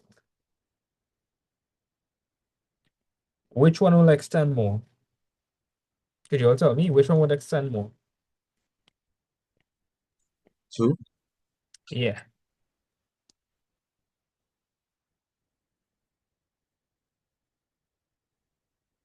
So let's test that, right? Let's actually test that. So I'm continuing with one. So we know how this go, right? I showed you all how it went above. So if the force is 3, I'm going to say 3 is equal to 2x. I'm going to divide both sides by 2. It's just a quick recap. And so x will be equal to 3 over 2 meters. This is very impractical. I don't think any spring would extend this far, right? But it's just an example to show you how it's working.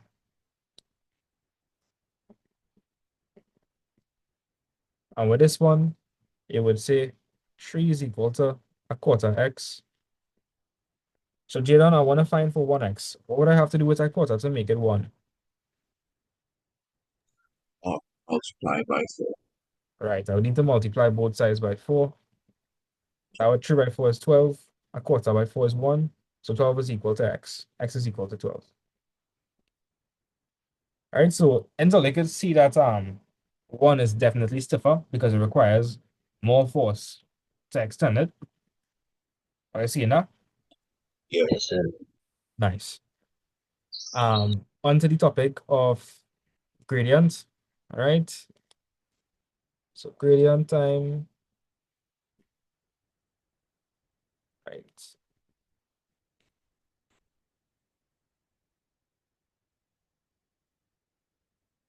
Right. So this is going to be gradient time graphs. Gradient. Sometimes they will ask you what K stands for, right? Or what the gradient of the graph stands for. So I'll put notes about that. Gradient of the graphs. All right, so first things first, you need to know how to find gradient, right? Do you all remember how to find gradient? What's the formula for gradient? M is equal to what? Shana, you don't tell me. Shana, I know you know. I'm sorry. Yvonne or Jilan, what's the formula for gradient? Gradients. M equals you change in Y over you change in X.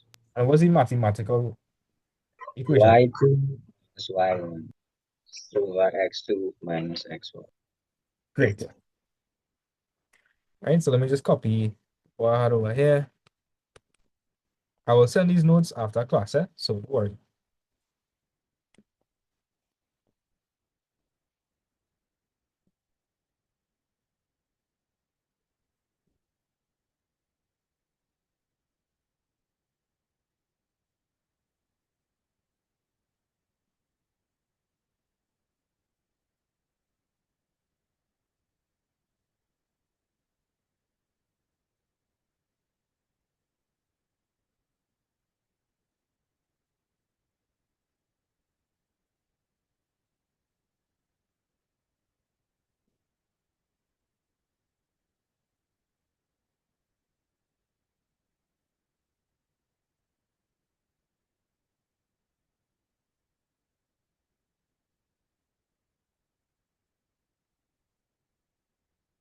Right, so I showed you all how to find gradients over here.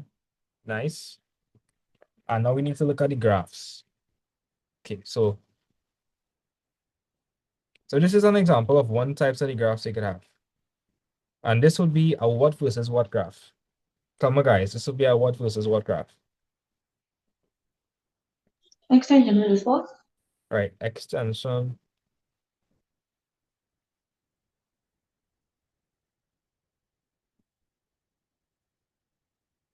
versus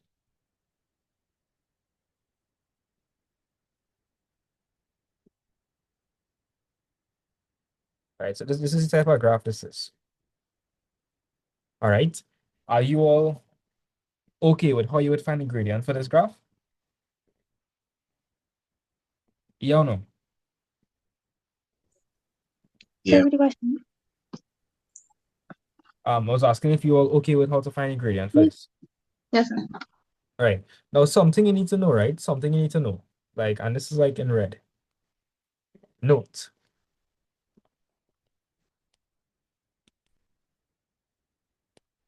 From the equation,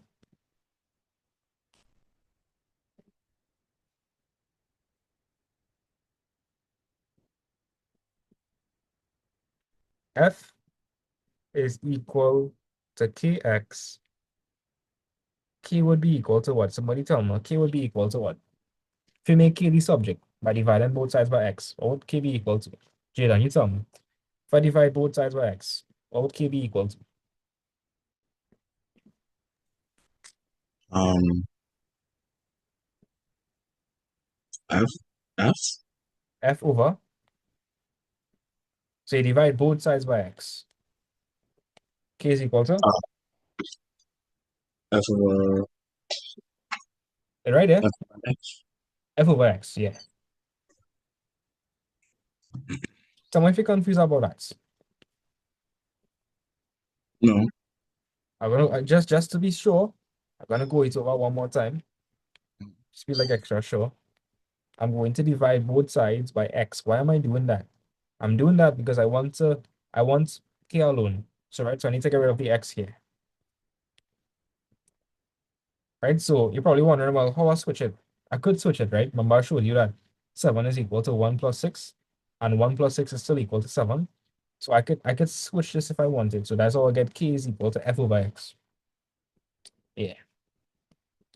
See, okay with that, right, Jalen? Yes, sir. Right. So that brings me onto something very serious. So I have k is equal to f over x.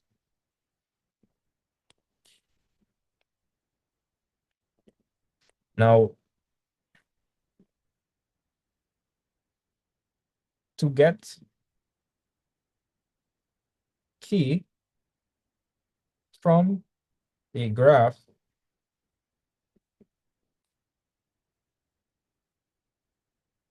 you can find the gradient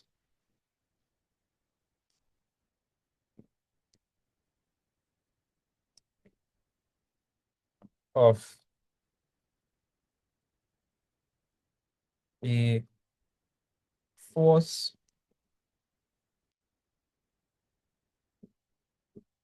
F versus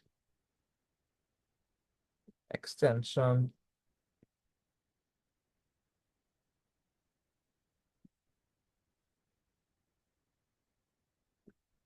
right versus extension.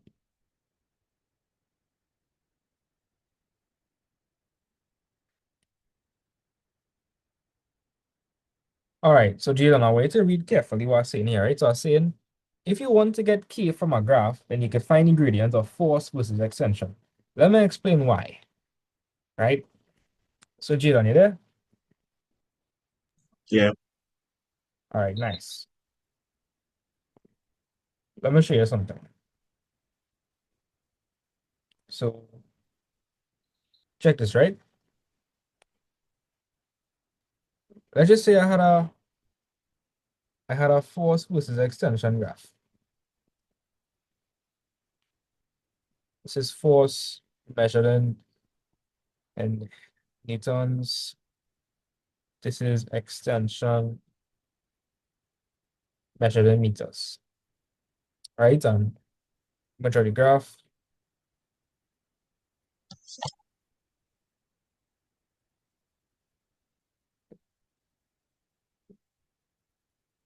All right, so you understand everything there, right?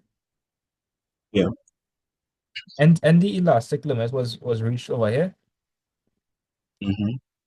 right? Because this is the part where it's stopped being linear. Linear means line, by the way. All this is linear. This part is not linear.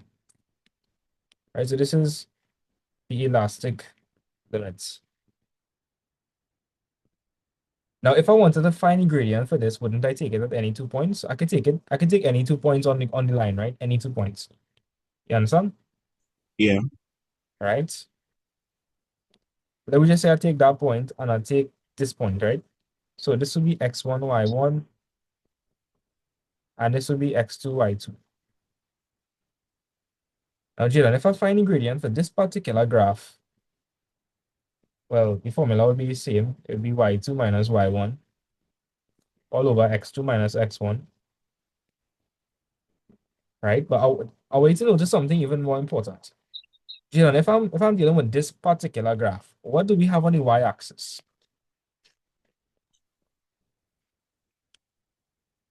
What do we have?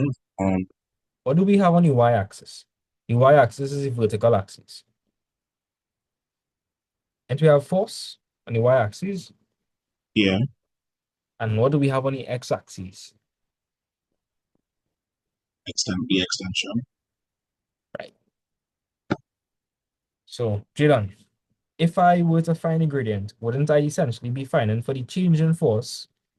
So you'd be finding for force all over what? What was on the x-axis? The change in the extension. Right. And from the formula, F is equal to kx. If I wanted to find for k, wouldn't I divide both sides by x? Yes. So wouldn't k be equal to F over x? Yes. Does the gradient for this graph give me spring constant? Because watch, again, force over extension. Isn't that the spring constant key? Yeah. You sure you understand that? Yeah. Right, Yvonne and Shina, you understand that? Yes, sir. Yes, sir. Okay, good. Good. So, and this would be equal to F over x which is equal to K. So that's why I'm saying if you have a force versus extension graph, you can get the gradient one time. But that's only if you have a force versus extension graph. That's only if you have a force versus extension graph. So let me just put the cases. So if you have a force versus extension graph, bam, just find the gradient again and answer one time.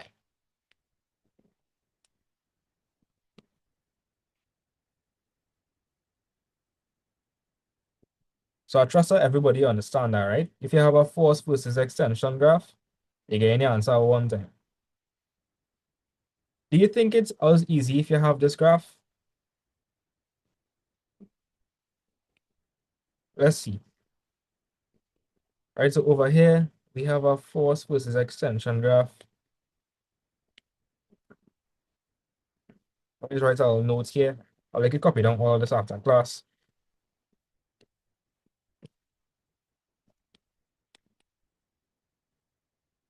To get K from a graph of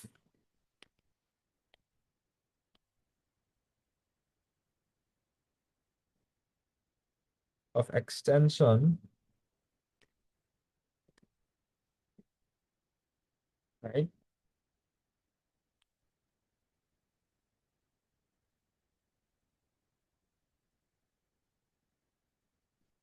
Versus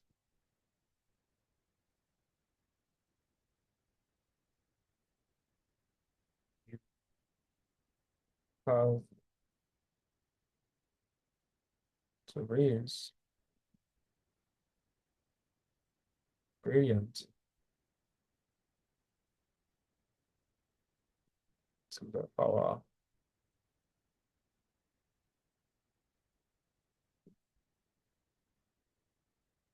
Right. I'll go see what I mean by this just now. So is everybody okay with the graph of force versus extension? Yes, sir.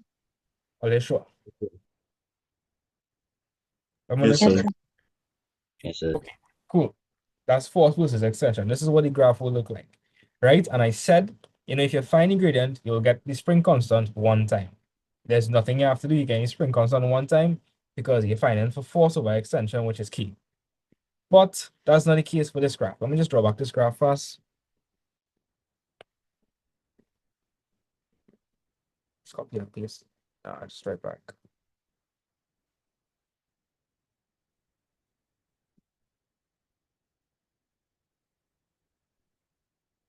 All right, so this is extension.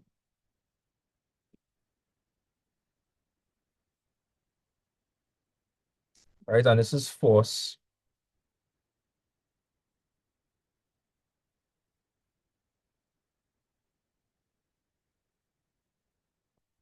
Right, cool. And the graph for this would look like this.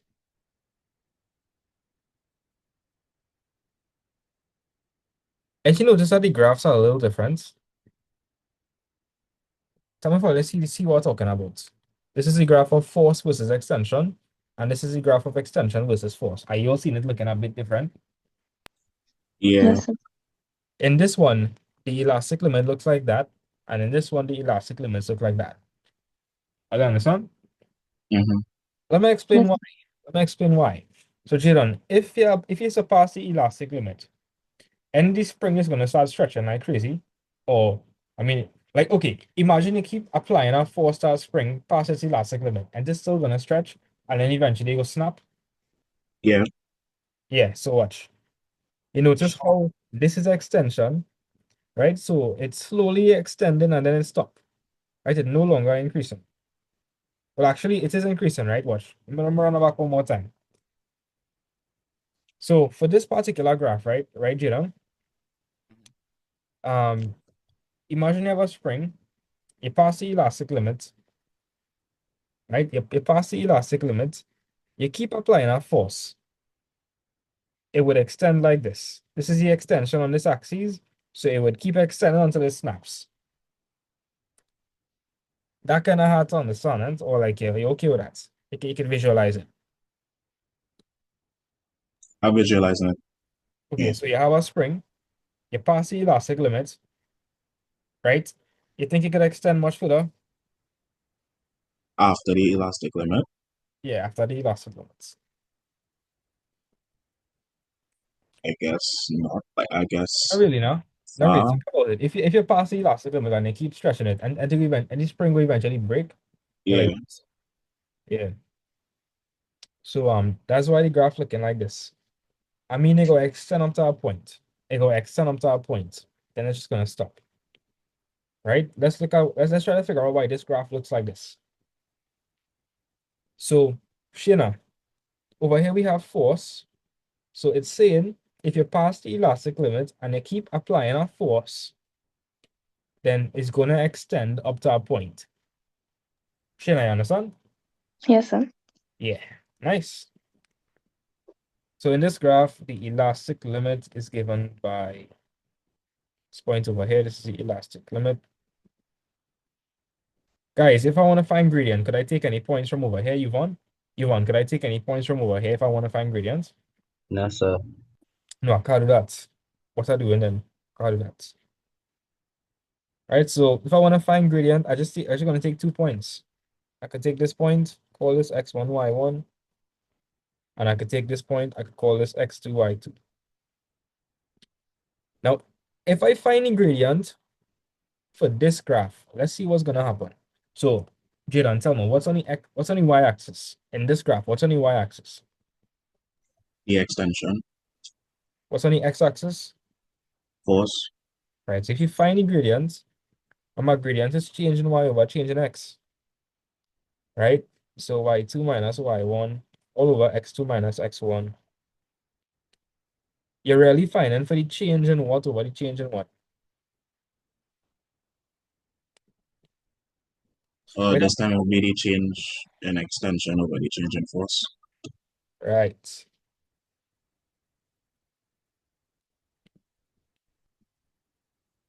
So you go with that, right?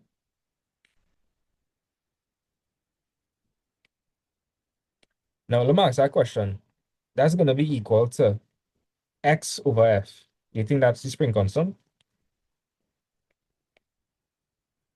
If x over f is a spring constant, Let me look at the original equation. The original equation tells us that k is equal to f over x. yeah, Do you think x over f is the same thing as that? Or not? no, Nah, it's not. So when you find the gradient for extension versus force, you're actually finding for k inverse. That's what you're doing.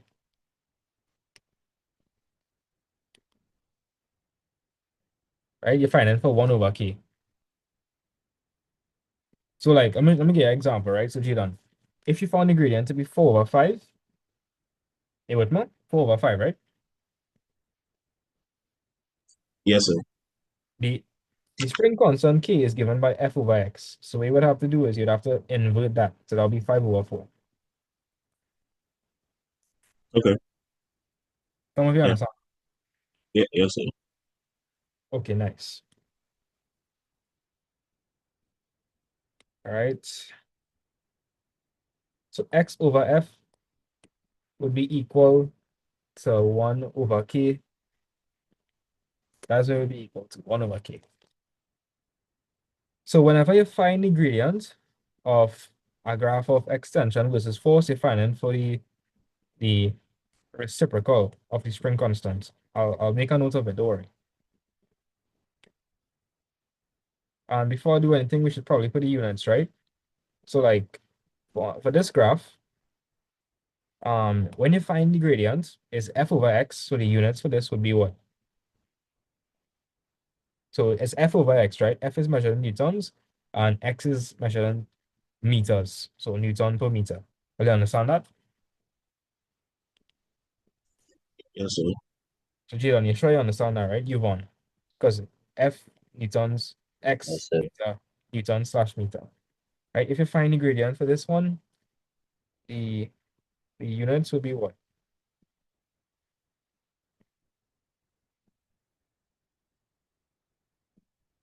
What would the units be? So we have X over F. What do we measure X in? X is extension. What do we measure extension in? Somebody come up fast. Newtons. What is it? Newtons. Right? So that'll be meters all over what? Newtons. Newtons. Jalen, if you're confused by that, tell me now. No, no, no. All right, cool. All right, so let me give a little example, right? A little example. So, before I give a little example, I just want to reiterate the differences. And you had to know which one you get in the exam. Right? So if you see a force versus extension graph, when you find the gradient, you'll get the spring constant one time. Right? So I'm gonna make a note about that. The gradient for a force versus extension graph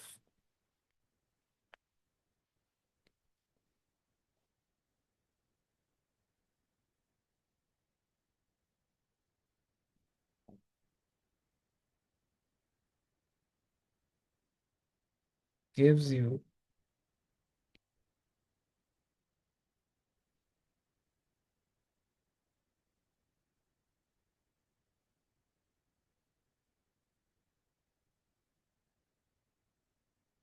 right? But do you all think this graph gives you the spring constant right away? Jadon, do you think a graph of extension versus force gives you the spring constant right away? Um, oh, No, it doesn't, because n spring constant is f over x. yeah, What are we getting over here? you get an X over F. Yeah. So So, if you wanted to get your answer, you'd have to invert it. So watch. If you so when, as you said, like how you said with the 4/5 and you wanted the 5/4, right? mhm. Yeah, it's just as simple as flipping it over. You don't have to like find for the inputs and do all that, I will share. I will share. Sometimes it's not that simple, but I'll share, right? right? So um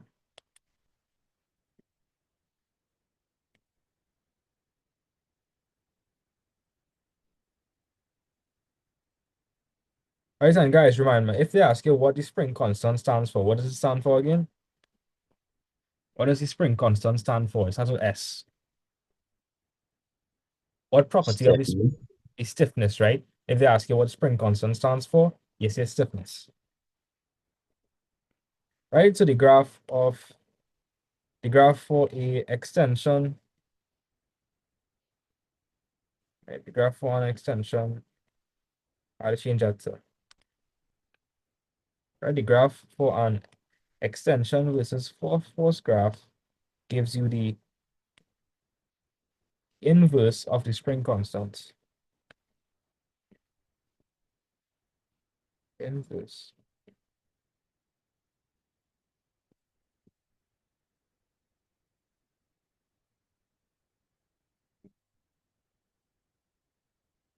So let me explain, right? Uh,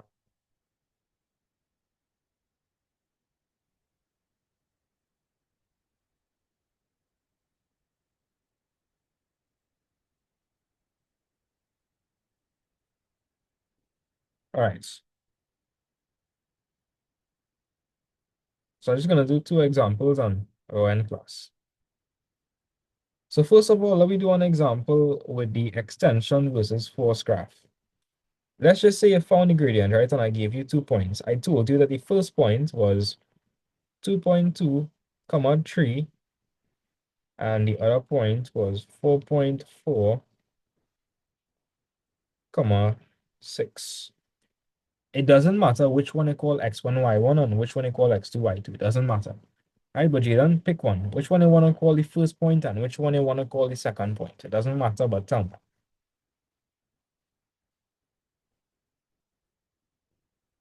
Jaden? You could put 2.2 and then, well, 2.2 and then 4 as X and then 3 as Y and 6 as. Right, so if this is the first point, you call 2.2 x1. If it's the first point, you'd call 3 y1. All right, then I would call this x2 and then I'd call this y2. Nice. Shana, if I wanted to find a gradient, remember, what's the formula for gradient? Y2 minus Y1 over X1 minus X2. X2 minus X1. Not X1 Yes. minus X2. Right, so let's find a gradient. To find a gradient here is going to be Y2. Y2 is 6 minus Y1 is 3 all over X2. X2 is 4.4 minus X1. X1 is 2.2. Is there anybody confused by what I did? Tell me, anybody confused? No, sir. Jiran, you confused? No, sir. All right, and look at the kind of graph we have, right? So U1, we had an extension versus force graph. So U1, what would be on the y-axis? Force. No, Oh, the extension. right? And the unit for extension is meters, right? So you see for we have y here. So we have y, Mm-hmm. I going to write m. And you see how we have x over there? I'm going to put m over x. We're measuring on the x-axis, Force. right? So I'm going to write newtons. So the units for this thing would be m/n. You understand? Yeah.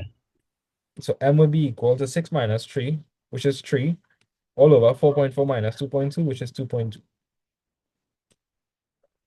Right. All right. So we get the gradient here, right? Would this gradient be the spring constant? Tell me, Jidan, would that answer be the spring constant? Yes. No. No. What kind of graph did I use? I use Then an you extension see versus force the graph. extension. Remember what I told you? The gradient for an extension versus force graph gives you the inverse of the spring constant. So this would not be the spring constant. That would not be the spring constant. Understand? That's not the spring constant, Yes, sir. right? So this is actually this is not the spring constant. This is the inverse of the spring constant. Inverse of spring constant.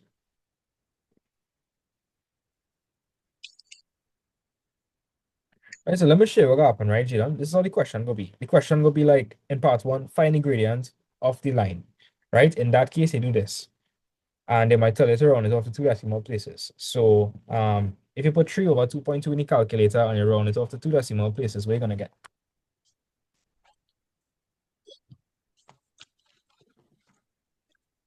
You should get like 1.36, Yeah, 1.36. right? M/n. Yeah. Yeah. So this might be the first question, right? The first question might be to find the gradient of the line. Find the gradient. You know what the second question will be? Second question will be find the gradient. This might be question one. Question two might be what does the gradient mean? To answer that question, you would say the gradient. Okay, so Jadon, you understand that this is a extension versus force graph, right? Yes, sir. When you find the gradient for this, you're not getting k, you're getting 1 over k. So you would have to say, what does the gradient mean? You would have to say, or I could just say, what does the gradient give?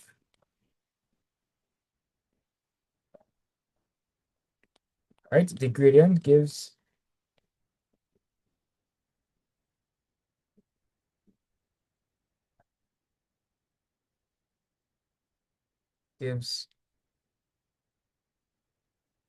the inverse of the spring constant. So, Jadon, the next thing you would write, so you would say that, well, therefore, m, which is the gradient, would be equal to 1 over k. Some of you confused by that, or you understand? No, I understand. All right. And part three, the last thing they will be like, hence, find the spring constant. Right, so Yvonne, help me with this one. Okay. Right, so look at this, right? Look at how it does go. When you find the gradient for an extension versus force graph, the gradient is actually the inverse of the spring constant. That's what it is. So if I wanted to find for K, all I would do is, well, surely what I would do, right? All I would do is, you see my answer for M, you see my gradient, you see how my gradient is 3 over 2.2. Yeah. Right, that's all I would do. I would just say, so I would say 3 over 2.2 to the power minus 1. And all that means, that just means I'm going to flip it. So I just change that to 2.2 all over 3. Plug that into your calculator and you tell my answer to 2 decimal places. How would the answer be to 2 decimal places? 2.2 over 3. You should get 0. 0.73. Jalen, are you getting 0.73?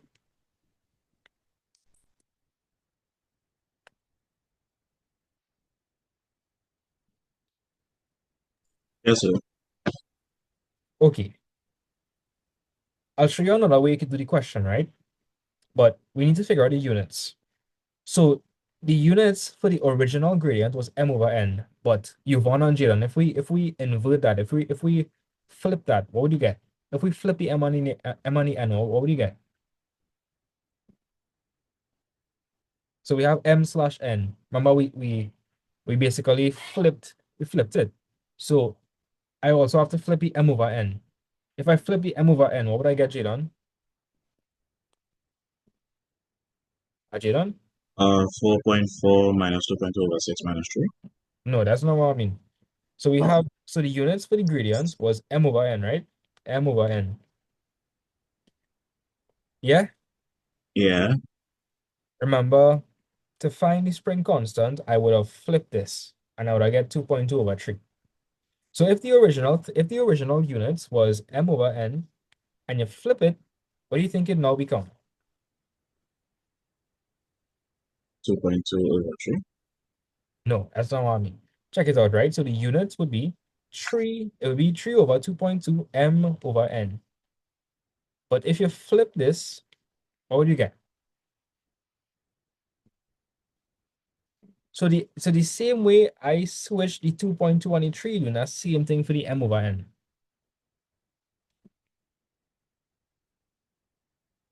Okay, I'll show you the answer. So the answer would just be n over m. That's all. N over m.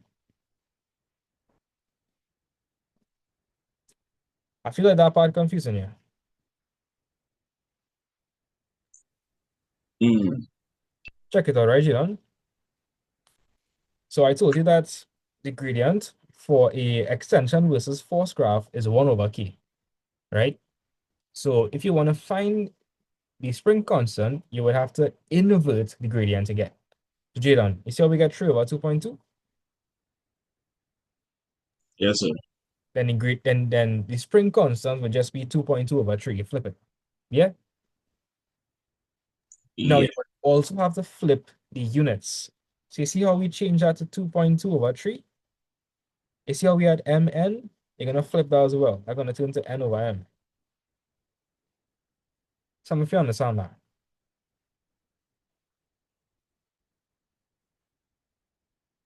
Sort of. I don't know.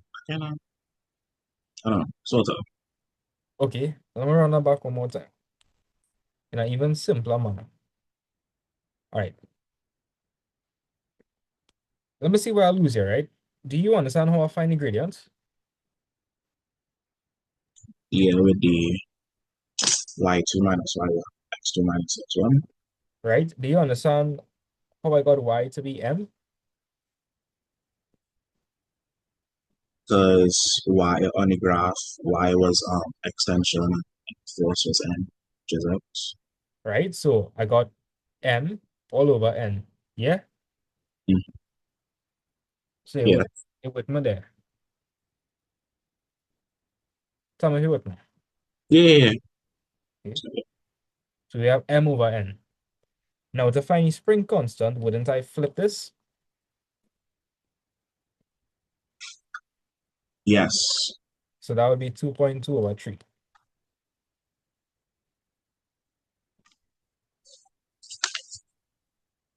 Yeah or no? Tell me if I'm confusing you. Yeah. You're good or? Yes. Again. All right. So if you're flipping that, you also have to flip the units.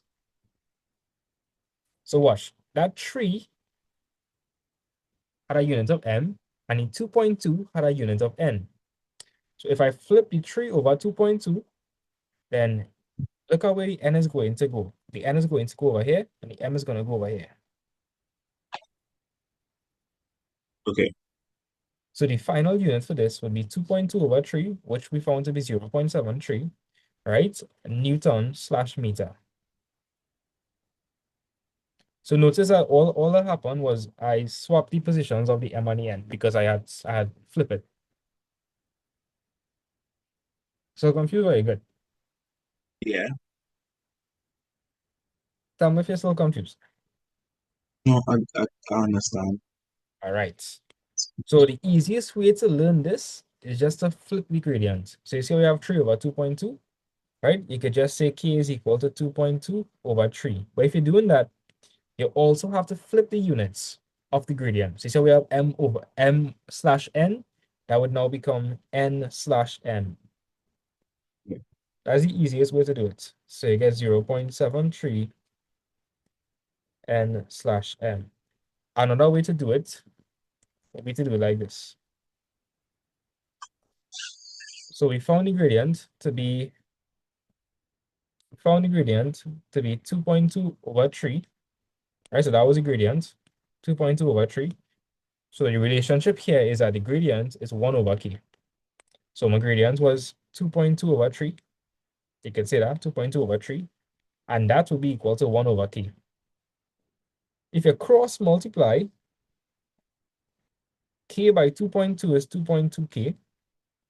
1 by 3 is 3, right? Then you would divide both sides by 2.2. And that's how you would get the same, that's how you would arrive at the same thing. So k is equal to 3 over 2.2. Wait, 0.2.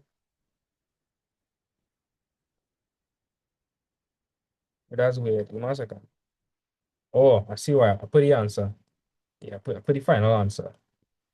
Right? I see what I do.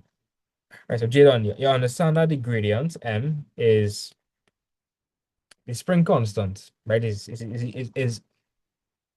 the reciprocal or the inverse of the spring constant? Yeah, Jadon, you understand that? Yes, sir.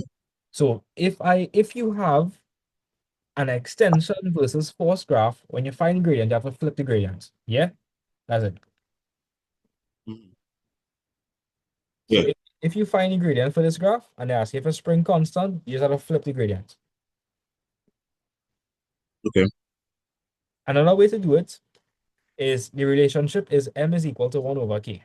So we found the gradient m to be equal to the 3 over 2.2. So that was the gradient, 3 over 2.2. And that would be equal to 1 over k. That's what it represents. If you cross multiply, you're gonna end up with 3k. 1 by 2.2 is 2.2. You divide both sides by 3, you're gonna get k to be 2.2 over 3.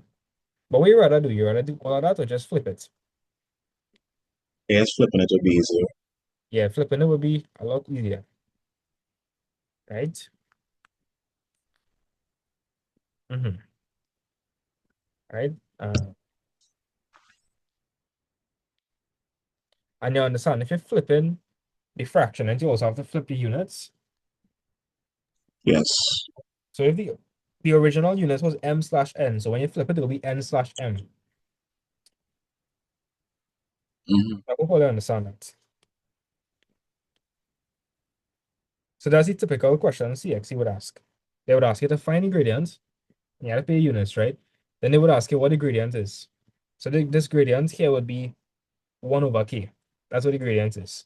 And then they will ask you to find the spring constant. So to find the spring constant, you would just flip the fraction. So 2.2 over 3, 0.73 Newton per meter. That's it. So we okay with that? Yes, sir. All right. So Yes, all sir. you do is to copy down the notes. Right? Copy down the notes, and I'm going to give you some questions. So do. Yeah. Right. So everybody understand everything I did today? Yes, sir. All right, nice. Next class, we're going to look at the length versus force graph. And hopefully we're going to start past paper questions because that's basically it for the topic.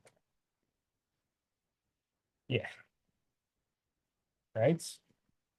So yeah, guys, I hope all you have a blessed evening. Later, everybody. Later, sir. You too. Later. Yes, sir.